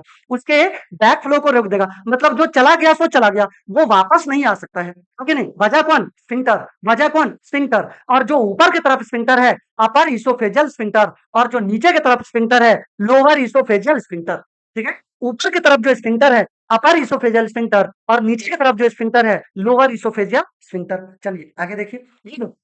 अब हम बात कर रहे हैं कि जो फूड है वो इसोफेगस से कहाँ गया है? वो इसोफेगस से आ गया है स्टमक के अंदर। कहाँ आ गया? स्टमक के अंदर। और अगर स्टमक का पोजीशन देखे तो बिलो डायफ्राम, डायफ्राम के जस्ट नीचे, डायफ्राम के जस्ट नीचे। ये कौन है? स्टमक है। ये अपना डायफ्राम है, देखो ना, ये डायफ्राम है, डायफ्राम है। और डायफ्राम से जस्ट नीचे ये जो पोर्शन है, ये पूरा कौन? ये पूरा कौन? स्टमक हो गया। ये पूरा कौन? स्टमक हो गया, है कि नहीं? बिलो डायफ्राम, डायफ्राम के नीचे। देखो, muscular walls churns food into chyme. अब यहाँ देखो, काइम, एक नया वर्ड आ गया है भैया, काइम। क्या आ गया है? काइम। देखो क्या है, ये जहां यहाँ पर जो स्टमक है ना, इसका ये मस्कुलर बॉल, ये मस्कुलर बॉल क्या करेगा? एकदम निचोड़ के रख देगा। एकदम चर्निंग मूवमेंट होगा, जो कि क्या करेगा? फूड को चर्न करता रहेगा, फूड को चर्न करता रहेगा, मतलब फूड को ऐसे मिक्सअप करता रहेगा, फूड को ऐसे निचोड़ के रख देगा। और भैया जब, सुनना, जब फूड बकल कैविटी के अंदर है, जब फूड बकल कैविटी के अंदर है और जब उसके साथ सैलिवा मिल गया, सैलिवा मिक्सअप हो गया, तो अगर हम ऐसे बोल दें कि भैया food food plus saliva, food plus saliva, ये दोनों मिल करके बोल रहा है भैया बोलस। इसको क्या बोल दिए हैं? बोलस कह दिए। इसको क्या बोल दिए हैं? बोलस कह दिए हैं। ये बोलस जैसे ही स्टमक में आया ना, अब ये बोलस जैसे ही स्टमक में आया ना, इसका रंग रूप चेंज हो गया। अब हम इसको बोल देंगे क्या? टाइम। क्या बोल देंगे? टाइम कह देंगे। सुनना, जब टाइम आ गया कहाँ? स्टमक के अंदर। अब स्टमक के अंदर एक गैस्ट्रिक जूस आ गया है। स्टमक के अंदर गैस्ट्रिक जूस रिलीज होता है। जैसे हम कह रहे हैं ना कि मिक्स्ड फ्रूट का जूस है, उसमें बहुत सारा फ्रूट्स का मिला हुआ है, और बहुत सारा फ्रूट्स के मिलने से वो जूस बना, मिक्स्ड जूस। अब यहाँ अगर हम डाइजेस्टिव जूस बोले, तो डाइजेस्टिव जूस बहुत सारा जूस का मिक्सचर है। गैस्ट्रिक जूस, फिर इंटेस्टाइनल जूस, वो सारा सारा जूस मिला करके क्या बोल रहे हैं भैया? Digestive juice. पैनक्रिएटिक जूस, ये सब मिला के डाइजेस्टिव जूस बोल दिए। डाइजेस्टिव जूस में अभी हम बात कर रहे हैं कहाँ? स्टमक का। तो स्टमक के अंदर जो जूस है उसका नाम गैस्ट्रिक जूस। क्या नाम है? गैस्ट्रिक जूस है। गैस्ट्रिक जूस के अंदर सुनना, गैस्ट्रिक जूस के अंदर क्या-क्या है? गैस्ट्रिक जूस के अंदर क्या-क्या है? पहला भैया HCl, पहला क्या है? HCl, HCl मतलब हाइड्रोक्लोरिक एसिड। मीडियम कैसा? ऑब्वियसली हाइड्रोक्लोरिक एसिड का मीडियम एसिडिक है। वो क्या करेगा? जो भी पैथोजेंस है, जो भी बैक्टीरिया है, जो भी हार्मफुल बैक्टीरिया वगैरह है, उसको भी मार देगा। क्यों? हाइली एसिडिक है। मीडियम कैसा है? हाइली एसिडिक मीडियम है कि नहीं? एक तो HCl हो गया, दूसरा पेप्सिन। और ये पेप्सिन क्या कर रहा है? भैया प्रोटीन्स को, ये पेप्सिन एंजाइम जो है, ये प्रोटीन को पेप्टाइड्स में कन्वर्ट कर दिया। प्रोटीन को पेप्टाइड्स में कन्वर्ट कर दिया। देखिए भैया प्रोटीन प्रोटीन को किसमें कन्वर्ट कर दिया है? पेप्टाइड्स में। पेप्टाइड्स में, तो इसके लिए रिस्पॉन्सिबल कौन? इसके लिए रिस्पॉन्सिबल है पेप्सिन। रिस्पॉन्सिबल कौन है? पेप्सिन। ये एंजाइम क्या किया है? प्रोटीन को पेप्टाइड्स में कन्वर्ट कर दिया। ठीक है, जो कॉम्प्लेक्स फॉर्म है प्रोटीन और जो सिंपल फॉर्म है पेप्टाइड्स, कि नहीं? प्रोटीन को पेप्टाइड्स में कन्वर्ट कर दिया है कौन? पेप्सिन। अब अगला है म्यूकस। अगला कौन है? म्यूकस। तो ये जो म्यूकस है ना, पूरा पूरा यहाँ पर म्यूकस का मेम्ब्रेन बनता है, जिसको हम कह रहे हैं म्यूकस मेम्ब्रेन।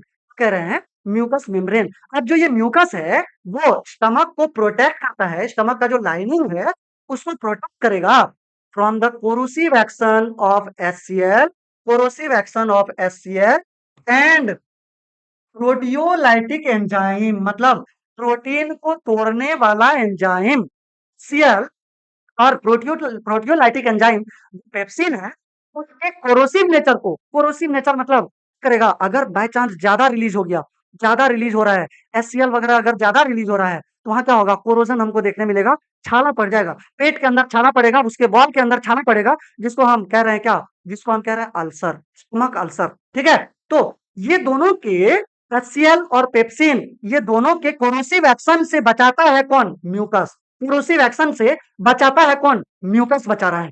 ठीक है, अगर ये म्यूकस ना हो, तो एक डिजीज, एक ऐसा कंडीशन आएगा जिसको हम कह रहे हैं स्टमक अल्सर। क्या कह रहे हैं? Stomach ulcer. ठीक है, चलिए आगे देखिए। ये देखिए भैया, अब हम बात कर रहे हैं, ये तो हो गया बात स्टमक का। अब स्टमक से फूड कहाँ जाएगा? स्टमक से फूड जाएगा स्मॉल इंटेस्टाइन में। कहाँ जाएगा? स्मॉल इंटेस्टाइन में। और ये जो स्मॉल इंटेस्टाइन है ना, ये अप्रॉक्स 6 मीटर लंबा होता है। ये स्मॉल इंटेस्टाइन अप्रॉक्स 6 मीटर लंबा होता है। कितना मीटर? 6 मीटर लॉन्ग है। अब स्मॉल इंटेस्टाइन का 3 पार्ट, इसको हम 3 पार्ट में डिवाइड किए। पहला ड्योडनम, दूसरा जेजुनम, दूसरा क्या? जेजुनम, और तीसरा इलियम। तीसरा क्या हो गया? इलियम।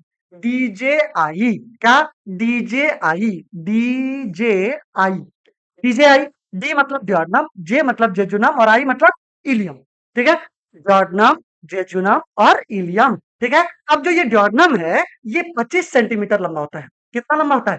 25 सेंटीमीटर लंबा होता है। और जिसका शेप कैसा? यू शेप का है। यू शेप का ड्योडनम है। यू शेप का ऐसा ड्योडनम है। अब देखो ना, ये ड्योडनम कैसा शेप है? यू शेप है। और ये ड्योडनम से, ये देखो, ये ड्योडनम यू शेप का ड्योडनम, और इससे जुड़ा कौन है? इससे जुड़ा है ये पेनक्रियास। ठीक है, ये पेनक्रियास मतलब जो पेनक्रिएटिक डक्ट है, वो पेनक्रिएटिक डक्ट और उधर कॉमन बाइल डक्ट, ये दोनों मिल करके क्या बना रहा था? ये दोनों मिल करके क्या बना रहा था? Hepato pancreatic duct. और यही डक्ट तो आकर के खुला कहाँ? यही डक्ट तो आके खुला ड्योडनम में। ड्योडनम का शेप कैसा? यू शेप है। और इसी में आकर के खुलता है कौन? पेनक्रियास वाला पोर्शन, जो पेनक्रिएटिक डक्ट है, जो हिपैटो पेनक्रिएटिक डक्ट है, वो आकर के खुल गया। ठीक है, तो ओवरऑल स्मॉल इंटेस्टाइन का 3 पोर्शन, ड्योडनम जो कि 25 सेंटीमीटर लंबा होता है और यू शेप का होता है। कैसा होता है? यू शेप का होता है। और दूसरा 2.5 मीटर लंबा, 2.5 मीटर लेंथ है जिसका, उसको हम क्या बोल रहे हैं भैया? जेजुनम है वो। कौन? DJI। डी मतलब ड्योडनम। ड्योडनम का लेंथ कितना? 25 सेंटीमीटर। ठीक है, जेजुनम का लेंथ कितना? 2.5 centimetre, 2.5 metre, sorry, 2.5 metre jejunum का हो गया। और इलियम का देखो ना, इलियम 3.5 मीटर लंबा है। इसका मतलब longest part of the small intestine, longest part of small intestine कौन? Longest part of small intestine कौन? इलियम। कौन? इलियम, जिसका लेंथ कितना है? 3.5 मीटर लॉन्ग है। 3.5 मीटर लेंथ होता है इसका। कितना मीटर? 3.5 मीटर। इसका मतलब जो लॉन्गेस्ट पार्ट है स्मॉल इंटेस्टाइन का, वो कौन सा है? इलियम है। ठीक है, मतलब स्मॉल इंटेस्टाइन को हम टोटल 3 पार्ट में डिवाइड कर दिए, ड्योडनम, जेजुनम और इलियम। देखो ना, जब हम स्मॉल इंटेस्टाइन का बात करें, स्मॉल इंटेस्टाइन में, तो वहां एब्जॉर्प्शन तो होना है। एब्जॉर्प्शन होने के लिए सरफेस एरिया ज्यादा चाहिए। एब्जॉर्प्शन होने के लिए सरफेस एरिया ज्यादा चाहिए।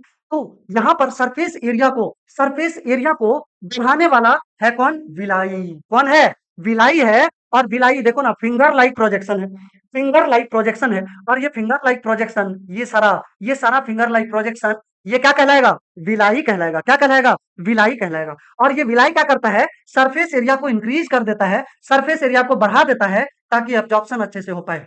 एब्जॉर्प्शन अच्छे से हो पाए, मतलब एब्जॉर्प्शन के लिए सरफेस एरिया को बढ़ाने वाला कौन है? विलाई है। कौन है? विलाई है। कौन? विलाई। अब देखो जरा, जरा ये वाला स्ट्रक्चर देखो, यहाँ हमको यू शेप का दिख रहा है।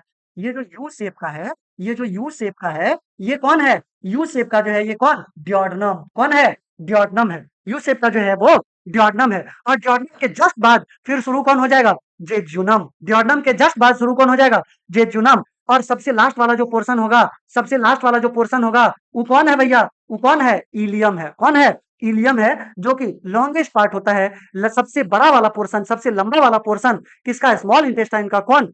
इलियम। कौन? इलियम, जिसका कि लेंथ कितना है? 3.5 मीटर लेंथ है। ठीक है, चलो आगे बढ़ते हैं। अब जैसे ही आगे बढ़े, तो ये लो भैया, जैसे ही हम आगे बढ़े, अब हम देख रहे हैं कि जो अभी विलाई देखे ना, विलाई, उसको थोड़ा सा जूम करके देखेंगे, उसको थोड़ा सा ऐसे जूम करके देख रहे हैं, उसको थोड़ा जूम करके देख रहे हैं। आप किसको देख रहे हैं? विलाई को। ठीक है, किसको देख रहे हैं? विलाई को।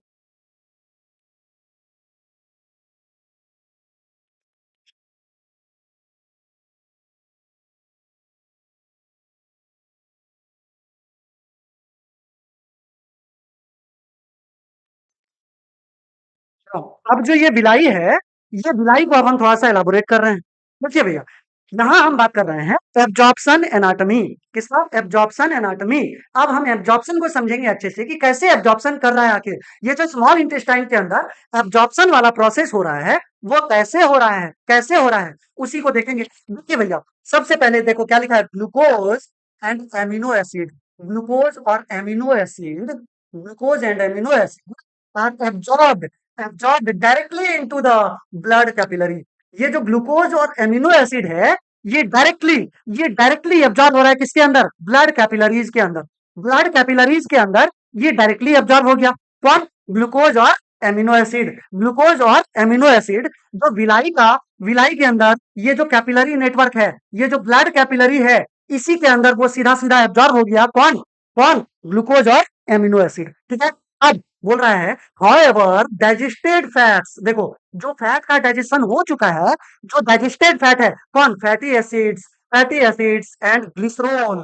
Fatty acids and glycerol are resynthesised are resynthesised into fats.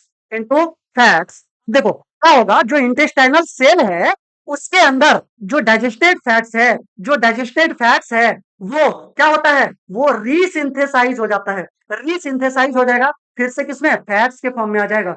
रीसिंथेसाइज होकर के फिर से किसमें आ जाएगा? फैट्स में आ जाएगा। फैट्स में कन्वर्ट हो जाएगा। कौन? फैटी एसिड्स और ग्लिसरॉल। ये वापस से फैट्स में कन्वर्ट हो गया। कहां पर? इंटेस्टाइन के अंदर, इंटेस्टाइनल सेल्स के अंदर ये रीसिंथेसाइज हो गया। ठीक है, and are absorb into the central lacteal. अब जो बीचों बीच ये लैक्टियल वाला पोर्शन है, जो बीचों बीच ये लैक्टियल वाला पोर्शन है, वहां पर क्या हो जाएगा? ये एब्जॉर्ब हो जाएगा। इसको एब्जॉर्ब कर लेगा कौन? लैक्टियल। कौन? लैक्टियल। लैक्टियल किसको एब्जॉर्ब कर रहा है? जो फैट रीसिंथेसाइज हो गया है, जो फैटी एसिड और ग्लिसरॉल मिल करके फिर से वापस से फॉर्म में आ गया, फैट्स के फॉर्म में, उसको क्या कर लेगा? उसको एब्जॉर्ब कर लेगा। मतलब फैट को एब्जॉर्ब कर रहा है कौन? एब्जॉर्ब कर रहा है कौन? सेंट्रल लेक्टियल। ये देखो भैया, बीचों बीच जो लैक्टियल है, वो इसको एब्जॉर्ब कर लेगा।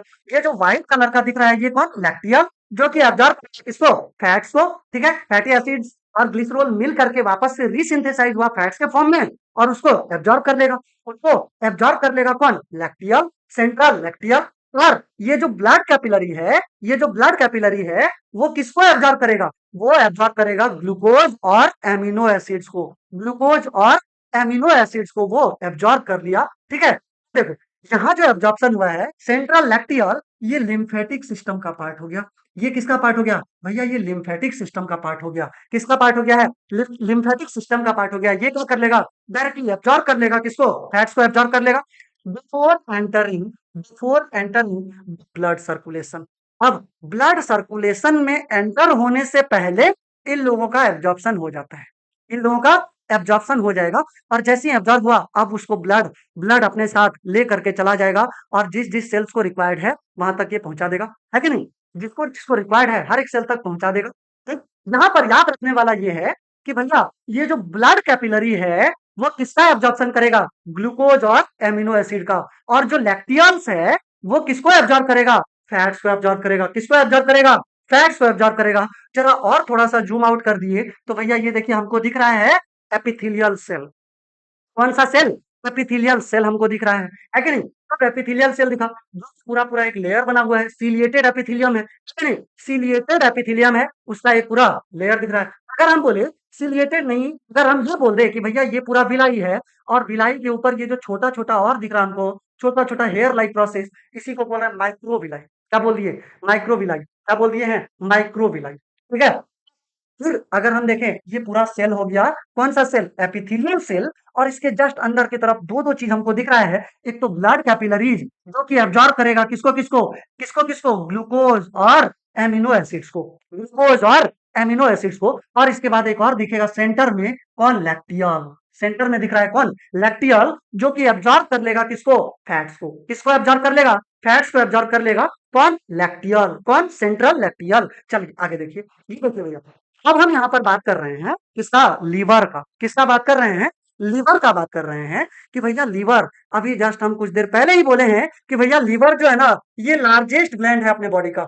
लीवर जो है ये लार्जेस्ट ग्लैंड है अपने बॉडी का, जो कि सेक्रीट करेगा क्या? Bile juice. बाइल जूस को सेक्रीट करने वाला कौन है? लीवर है। और ये लीवर बाइल जूस को सेक्रीट किया और ये जो बाइल है, ये बाइल जाकर के स्टोर हो जाएगा, जाकर के स्टोर हो जाएगा कहां पर? कहां पर? गॉल ब्लेडर के अंदर। कहा? गॉल ब्लेडर के अंदर, stored in gall bladder. Secrete हुआ कहां पर? लीवर में। और स्टोर हुआ कहां पर? गॉल ब्लेडर में। सेक्रीट हुआ कहां पर? लीवर में। और स्टोर हो गया कहां पर? गॉल ब्लेडर में। और ये जो आपको दिख रहा है ये कौन है? यही तो है लीवर। यही तो है लीवर। एक राइट लोब और एक लेफ्ट लोब, एक राइट लोब और एक लेफ्ट लोब, और दोनों के बीच ये जो स्ट्रक्चर आपको दिख रहा है ना, ये जो स्ट्रक्चर आपको दिख रहा है इसको हम कह रहे हैं फैल्सीफॉर्म लिगामेंट। क्या बोल रहे हैं? फैल्सीफॉर्म, फैल्सीफॉर्म लिगामेंट। क्या बोल दिए इसको? फैल्सीफॉर्म लिगामेंट। ठीक है, ये हो गया अपना फैल्सीफॉर्म लिगामेंट। ठीक है, अब देखो यहाँ पर बाइल जूस, यहाँ पर बाइल जूस बना है और बाइल जूस बना यहाँ पर, और ये जाकर के स्टोर हो जाएगा, स्टोर हो जाएगा। स्टोर्ड बाइल जूस, भैया स्टोर्ड बाइल जो है, सॉरी स्टोर्ड बाइल जो है वो कहां पर स्टोर हो जाएगा? कहां पर स्टोर हो जाएगा? जाकर के गॉल ब्लेडर के अंदर स्टोर हो गया है। और गॉल ब्लेडर से एक रास्ता निकला था जिसका नाम क्या है? Cystic duct. कौन सा डक्ट है? सिस्टिक डक्ट है। ठीक है, सिस्टिक डक्ट। चलिए अब यहाँ देखो, ये जो बाइल है जो सेक्रीट हुआ है लीवर, ये बाइल एक अल्कलाइन मीडियम प्रोवाइड करता है, अल्कलाइन मीडियम प्रोवाइड करता है। और अगला काम इसका क्या है? ये फैट को एमल्सिफाई करेगा भैया, फैट को, और ये तोड़ देगा। कौन? बाइल। जो बाइल है वो फैट को तोड़ दिया है। कौन? बाइल। ये देखो ना, ये सारा फैट है, ये बड़ा सा ड्रॉपलेट है और ये छोटा छोटा ड्रॉपलेट में टूट गया, छोटा छोटा ड्रॉपलेट में टूट गया। भैया मैं तो टूट गया भाई साहब, मैं तो टूट गया। ये देखो ना, ये जो फैट है जो कि बड़ा ड्रॉपलेट है वो छोटा छोटा ड्रॉपलेट में टूट गया, मतलब फैट का एमल्सिफिकेशन हो गया है। फैट का एमल्सिफिकेशन हो गया है, जिसमें हेल्प कर रहा है कौन? बाइल। हेल्प कर रहा है? बाइल हेल्प कर रहा है। फैट का एमल्सिफिकेशन में कौन हेल्प किया? बाइल हेल्प किया। ठीक, चलिए आगे देखिए, ये देखो भैया, ये पूरा पूरा स्ट्रक्चर हो गया अपना। ये देखो, ये राइट लोब, जो बड़ा सा लोब है, जो बड़ा सा लोब है वो कौन सा लोब? राइट लोब हो गया। और जो छोटा लोब है, वो जो छोटा लोब है वो लेफ्ट लोब हो गया। एक राइट लोब और एक लेफ्ट लोब हो गया। एक राइट लोब है और एक लेफ्ट लोब है। राइट लोब बड़ा सा और लेफ्ट लोब छोटा सा। देखो इन दोनों के बीच ये एक रस्सी आ गया भैया, ये रस्सी इसको क्या कर ले है? ये रस्सी इसको बांधे हुए है। और जो रस्सी है ना भैया, जो रस्सी है ना उसको हम क्या बोल दिए हैं? उसी को तो हम बोल दिए हैं फैल्सीफॉर्म लिगामेंट। क्या बोल दिए हैं? फैल्सीफॉर्म लिगामेंट। तो यहाँ पर लीवर का स्ट्रक्चर देख रहे हैं, लीवर का स्ट्रक्चर देख रहे हैं। और एक चीज और, जो लीवर है ना उसके लिए प्रॉपर यूज होगा हिपैटिक वर्ड। मतलब अगर हिपैटिक वर्ड का यूज हो रहा है मतलब समझ जाना किस बात हो रहा है, समझ जाना किसका बात हो रहा है? लीवर का बात हो रहा है। किसका बात हो रहा है? लीवर का बात हो रहा है। और एक डिजीज से आप भली भांति वाकिफ हैं भैया, डिजीज को हम कह रहे हैं हेपेटाइटिस। क्या कह रहे हैं? हेपेटाइटिस। देखो ये जो हेपेटाइटिस है ना, इसके पीछे आइटिस वर्ड जुड़ा है।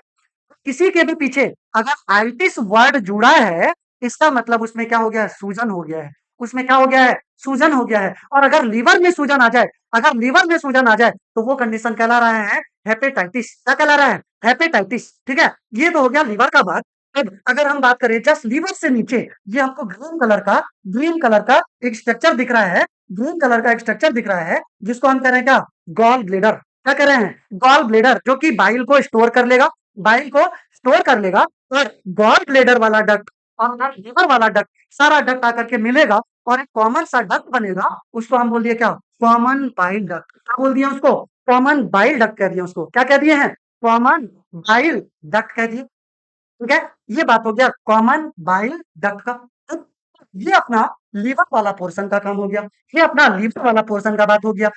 जरा आगे देखें, अगर आप जरा आगे देखें, आगे चल के हमको एक और भैया मिलेंगे। हम बोल रहे हैं पेनक्रियाज। क्या बोल रहे हैं? पेनक्रियाज। और पेनक्रियाज जो है भैया, अपने बॉडी का सेकेंड लार्जेस्ट ग्लैंड है। पेनक्रियाज जो है अपने बॉडी का सेकेंड लार्जेस्ट ग्लैंड है। सा ग्लैंड है कौन सा? Second largest gland. तो भैया फर्स्ट लार्जेस्ट ग्लैंड कौन? सबसे बड़ा ग्लैंड कौन? लीवर।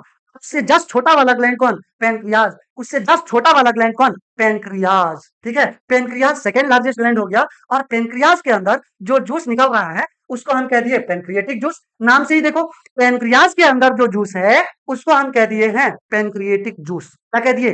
Pancreatic juice. ठीक है? पेनक्रिएटिक जूस के अंदर देखो कौन कौन सा एंजाइम है भैया। पहला ट्रिप्सिन। पहला कौन है?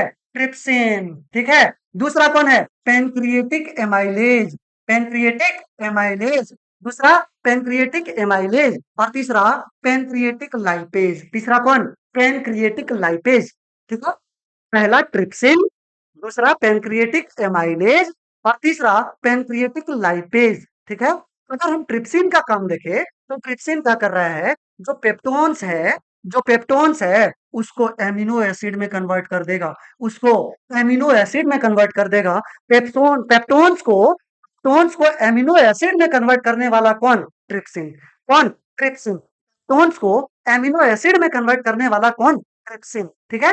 ट्रिप्सिन। ठीक। अब अगला देखो कि भैया जो रिमेनिंग स्टार्च है, जब स्टार्च टूट चुका है, अब जो बचा कुचा स्टार्च है, उसको भी माल्टोज में कन्वर्ट कर देगा।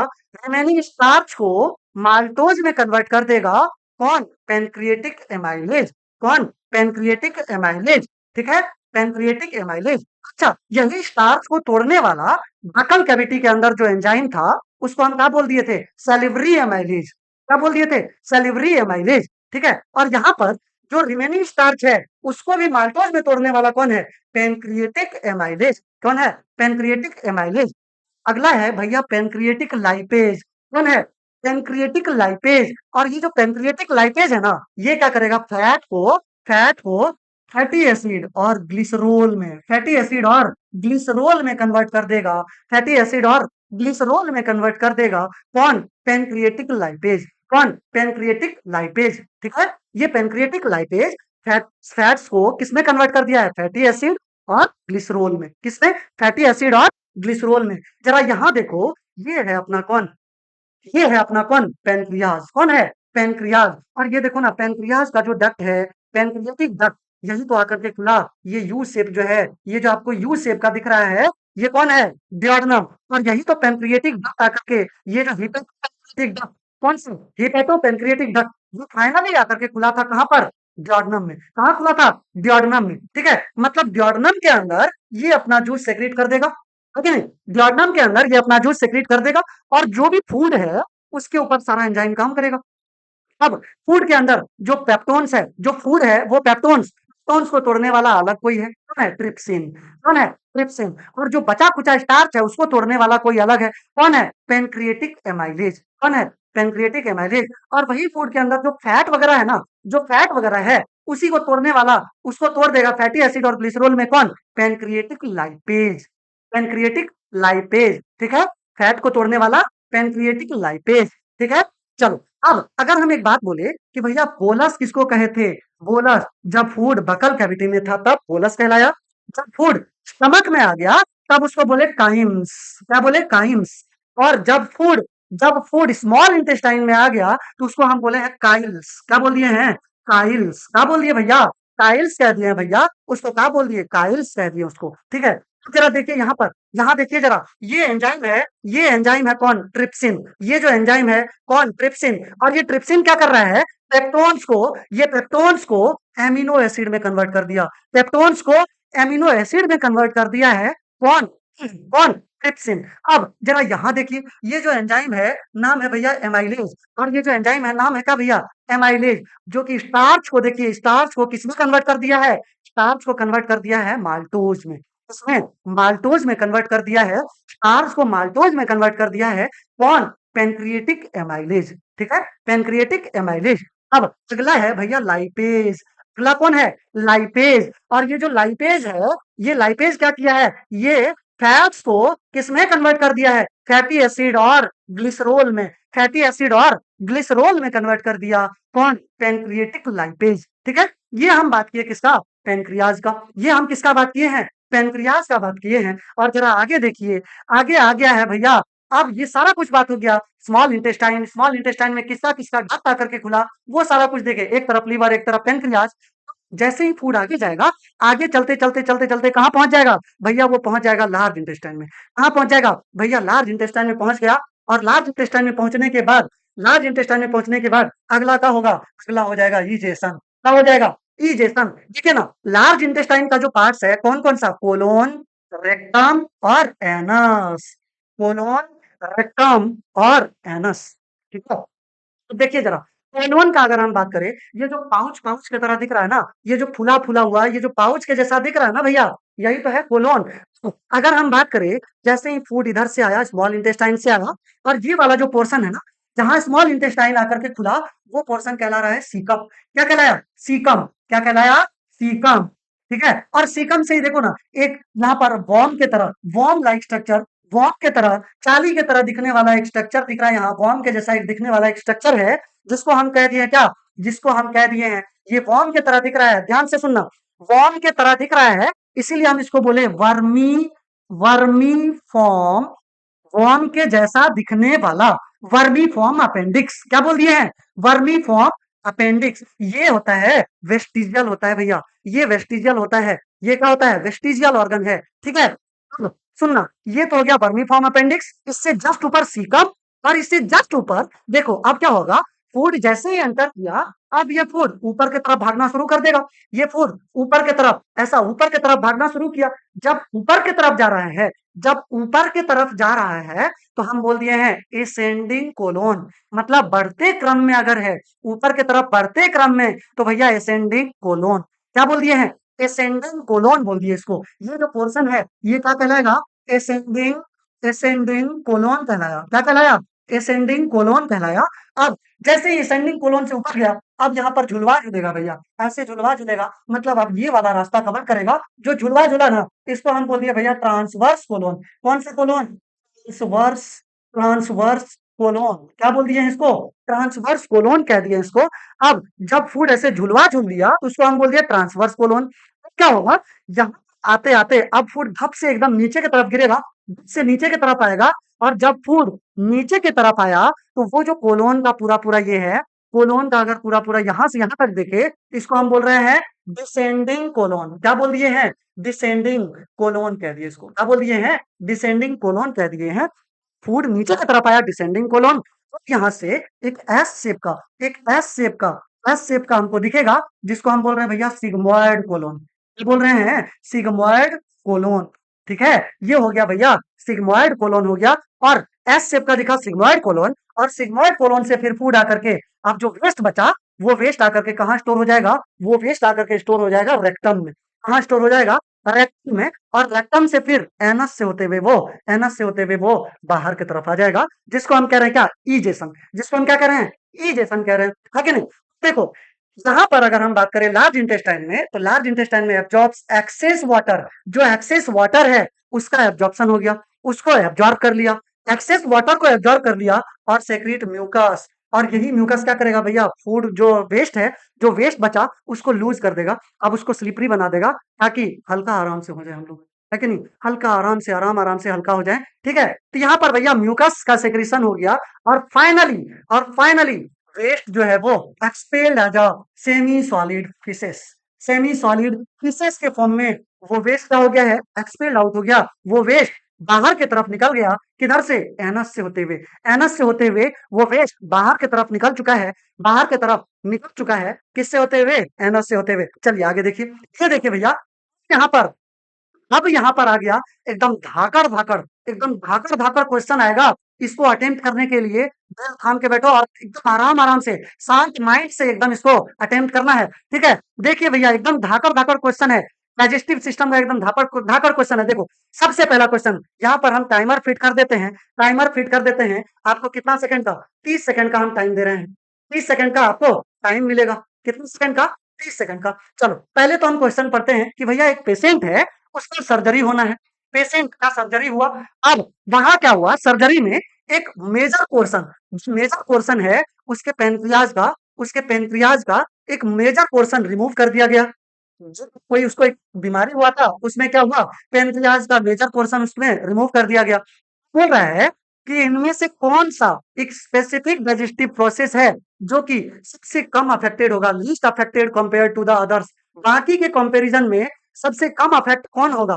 पहला पहला ऑप्शन देखिए क्या है, रिमेनिंग स्टार्च, माइटोज में कन्वर्ट हुआ, ये हो गया। दूसरा, conversion of peptones into amino acids, ये दूसरा हो गया।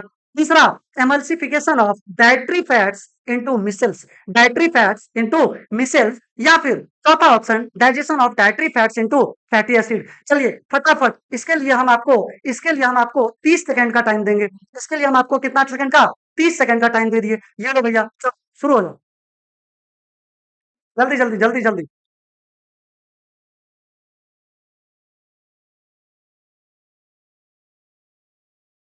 जल्दी जल्दी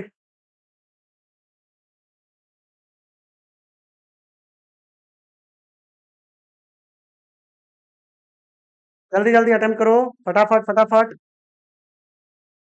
फटाफट। ये लो, टाइम अप, ठीक है? टाइम अप हो चुका है। चलिए, इसका आंसर क्या होना चाहिए? इसका आंसर क्या होना चाहिए कि भैया, क्वेश्चन ये है कि भैया एक पेशेंट है, सर्जरी हुआ है, एक बीमारी की वजह से उसका पेनक्रियाज का जो है मेजर पोर्शन रिमूव कर दिया गया है। इनमें से कौन सा स्टेप का आंसर ये होना चाहिए? इसका आंसर क्या होना चाहिए भैया? जल्दी जल्दी, आंसर इसका क्या हो जाएगा? आंसर हो जाएगा इसका सी। आंसर क्या हो जाएगा? सी। सी में क्या है कि भैया जो डाइटरी फैट्स है वो मिसेल्स में कन्वर्ट नहीं हो पाएगा, उसमें तो दिक्कत आएगा। भैया आंसर क्या हो जाएगा इसका? सी हो जाएगा। चलो, अगला क्वेश्चन भैया, अगला क्वेश्चन आपके स्क्रीन पे है, ये लीजिए भैया, ये लीजिए। अगला question, if a drug inhibits formation of और functioning of the central lacteal. देखो क्या है कि एक ड्रग है जो कि इनहिबिट कर रहा है किसके फॉर्मेशन को, फॉर्मेशन या फिर फंक्शनिंग किसका, सेंट्रल लैक्टियल के फंक्शनिंग को ये अफेक्ट कर रहा है inside the intestinal villi. Intestinal villi के अंदर जो लैक्टियल वाला पोर्शन था उसको अफेक्ट कर रहा है। तो बोल रहा है which class of the digested nutrients, which class of the digested nutrients will fail to enter the blood stream। Blood stream के अंदर एंटर करने में फेल हो जाएगा, नहीं जा पाएगा blood stream efficiently. Blood stream के अंदर एफिशिएंटली कौन एब्जॉर्ब नहीं हो पाएगा, कौन एब्जॉर्ब नहीं हो पाएगा। चलिए फटाफट इसका आंसर, फटाफट 30 सेकंड, 30 सेकंड का टाइम है आपके पास। ये लो भैया, 30 सेकंड का टाइम हम लगा चुके हैं, लीजिए फटाफट जल्दी जल्दी।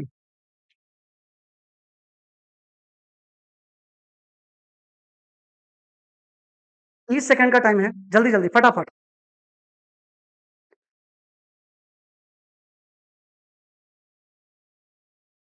फटाफट। 7 6 5 4 3 2 1, टाइम अप, ठीक है? देखिए, जो लैक्टियल्स था उसके अंदर कौन किसका एब्जॉर्प्शन हो रहा था? उसके अंदर फैटी एसिड्स और ग्लिसरॉल का एब्जॉर्प्शन हो रहा था। मतलब ये तो भैया अफेक्टेड होगा। कौन अफेक्ट होगा? फैटी एसिड और ग्लिसरॉल का एब्जॉर्प्शन एफिशिएंटली नहीं हो पाएगा। इसका आंसर हो जाएगा सी। इसका आंसर क्या हो जाएगा? सी। चलिए अगला क्वेश्चन देखो। अगला क्वेश्चन क्या है कि जो स्टमक का लाइनिंग है वो कंटिन्यूअसली कंटिन्यूअसली एक्सपोज हो रहा है किसके साथ? Concentrated hydrochloric acid, concentrated hydrochloric acid और एक्टिव पेप्सिन। भैया इसके ऊपर हाइड्रोक्लोरिक एसिड और पेप्सिन लगातार पड़ रहा है, लगातार पड़ रहा है। अब ये it does not digest itself. अब ये क्या करेगा? डाइजेस्ट तो नहीं कर पाएगा, ये खुद से डाइजेस्ट नहीं कर पाएगा। बोल रहा है कि what is the primary reason for this protection.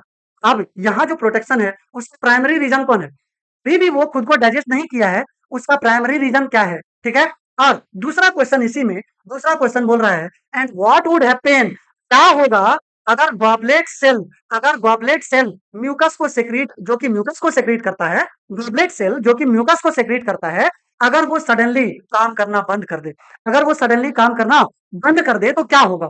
देखो पहला ऑप्शन है, HCl जो है वो न्यूट्रलाइज कर देगा, न्यूट्रलाइज पेप्सिन को न्यूट्रलाइज कर रहा है, इसीलिए वो खुद को डाइजेस्ट नहीं करा, वो खुद को डाइजेस्ट नहीं करा। और दूसरा क्वेश्चन का आंसर इसमें कह रहा है कि भैया food would remain undigested, food undigested रह जाएगा, कोई असर नहीं पड़ेगा, वो अनडाइजेस्टेड रह जाएगा। अब दूसरा ऑप्शन कि म्यूकस जो है, mucus creates a physical and chemical barrier, mucus की वजह से, क्यों? क्योंकि यहाँ पर फिजिकल और केमिकल बैरियर बना है, उसी की वजह से पेट का लेयर जो है वो बच गया, वो डाइजेस्ट नहीं हुआ। और दूसरा क्वेश्चन का आंसर यहाँ बोल रहा है कि भैया स्टमक वॉल जो है वो ऑटो डाइजेशन इसका शुरू हो जाएगा, जिसकी वजह से अल्सर होगा। दूसरा ऑप्शन ये हो गया।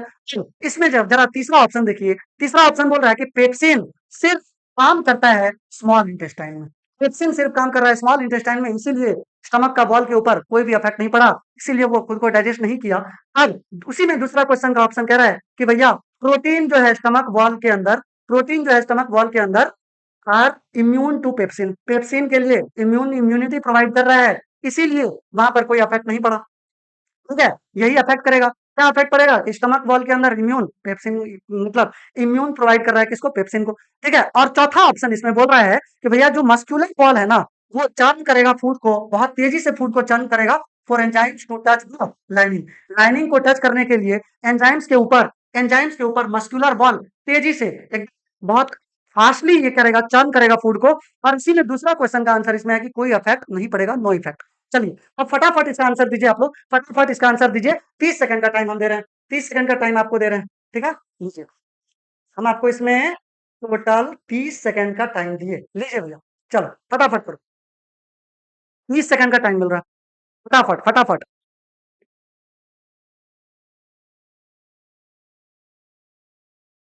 जल्दी जल्दी जल्दी जल्दी,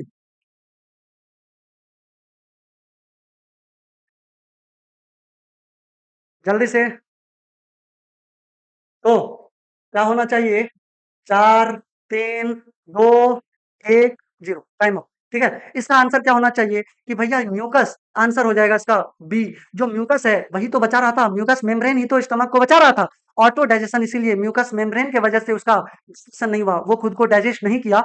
और दूसरा चीज कि भैया जो जो स्टमक वॉल है वो ऑटो डाइजेशन होना शुरू हो जाएगा, जिसके वजह से क्या होगा? अल्सर जैसा हमको कंडीशन देखने मिलेगा। ठीक है, अब अगला देखिए, ये तो भैया क्वेश्चन नंबर 4, इसका आंसर फटाफट जल्दी जल्दी आंसर होना चाहिए, जल्दी से। हम आपको यहाँ पर 30 सेकंड का टाइम देंगे, कितने सेकंड का?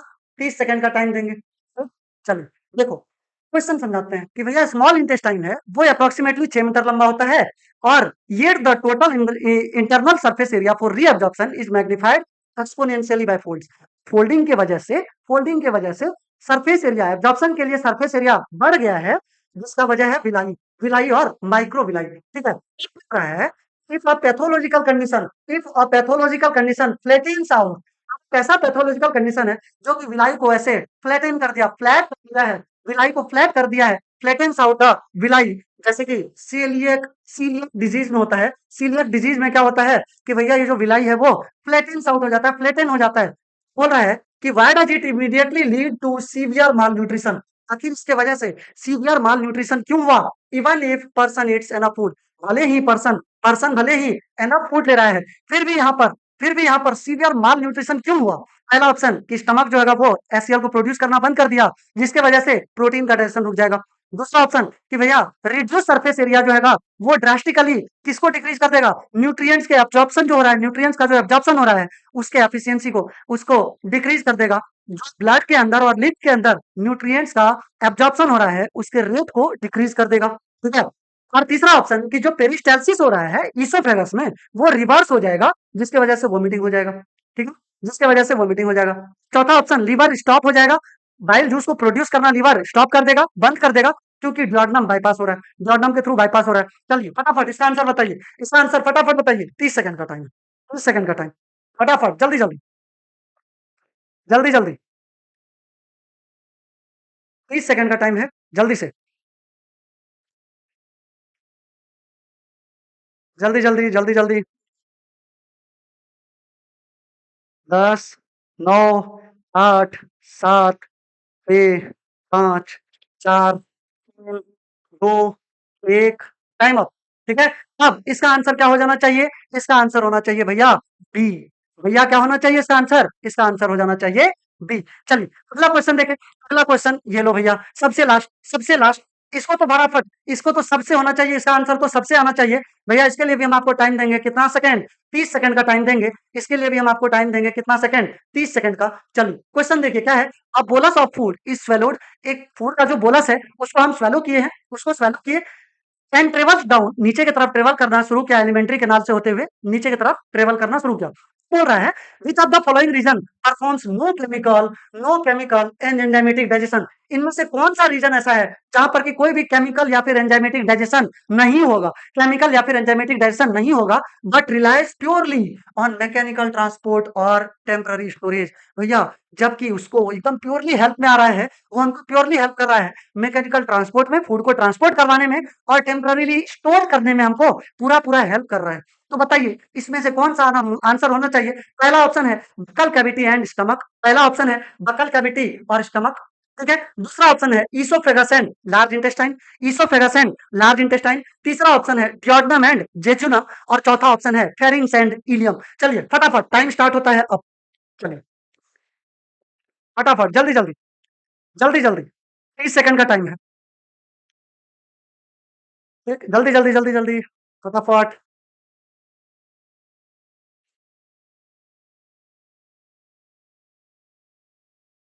10, 9, 8, 7, 6, 5, 4, 2, 1, time up, time up, time up. चलिए, इसका आंसर क्या होना चाहिए? देखो, एक-एक ऑप्शन को ध्यान से देखो कि भैया ये जो बकल कैविटी है, बकल कैविटी में तो डाइजेशन हो रहा था, तो ये ऑप्शन तो भैया पहले ही चला गया। बकल कैविटी में डाइजेशन हो रहा है, स्टमक में भी डाइजेशन हो रहा है, ये तो नहीं हुआ।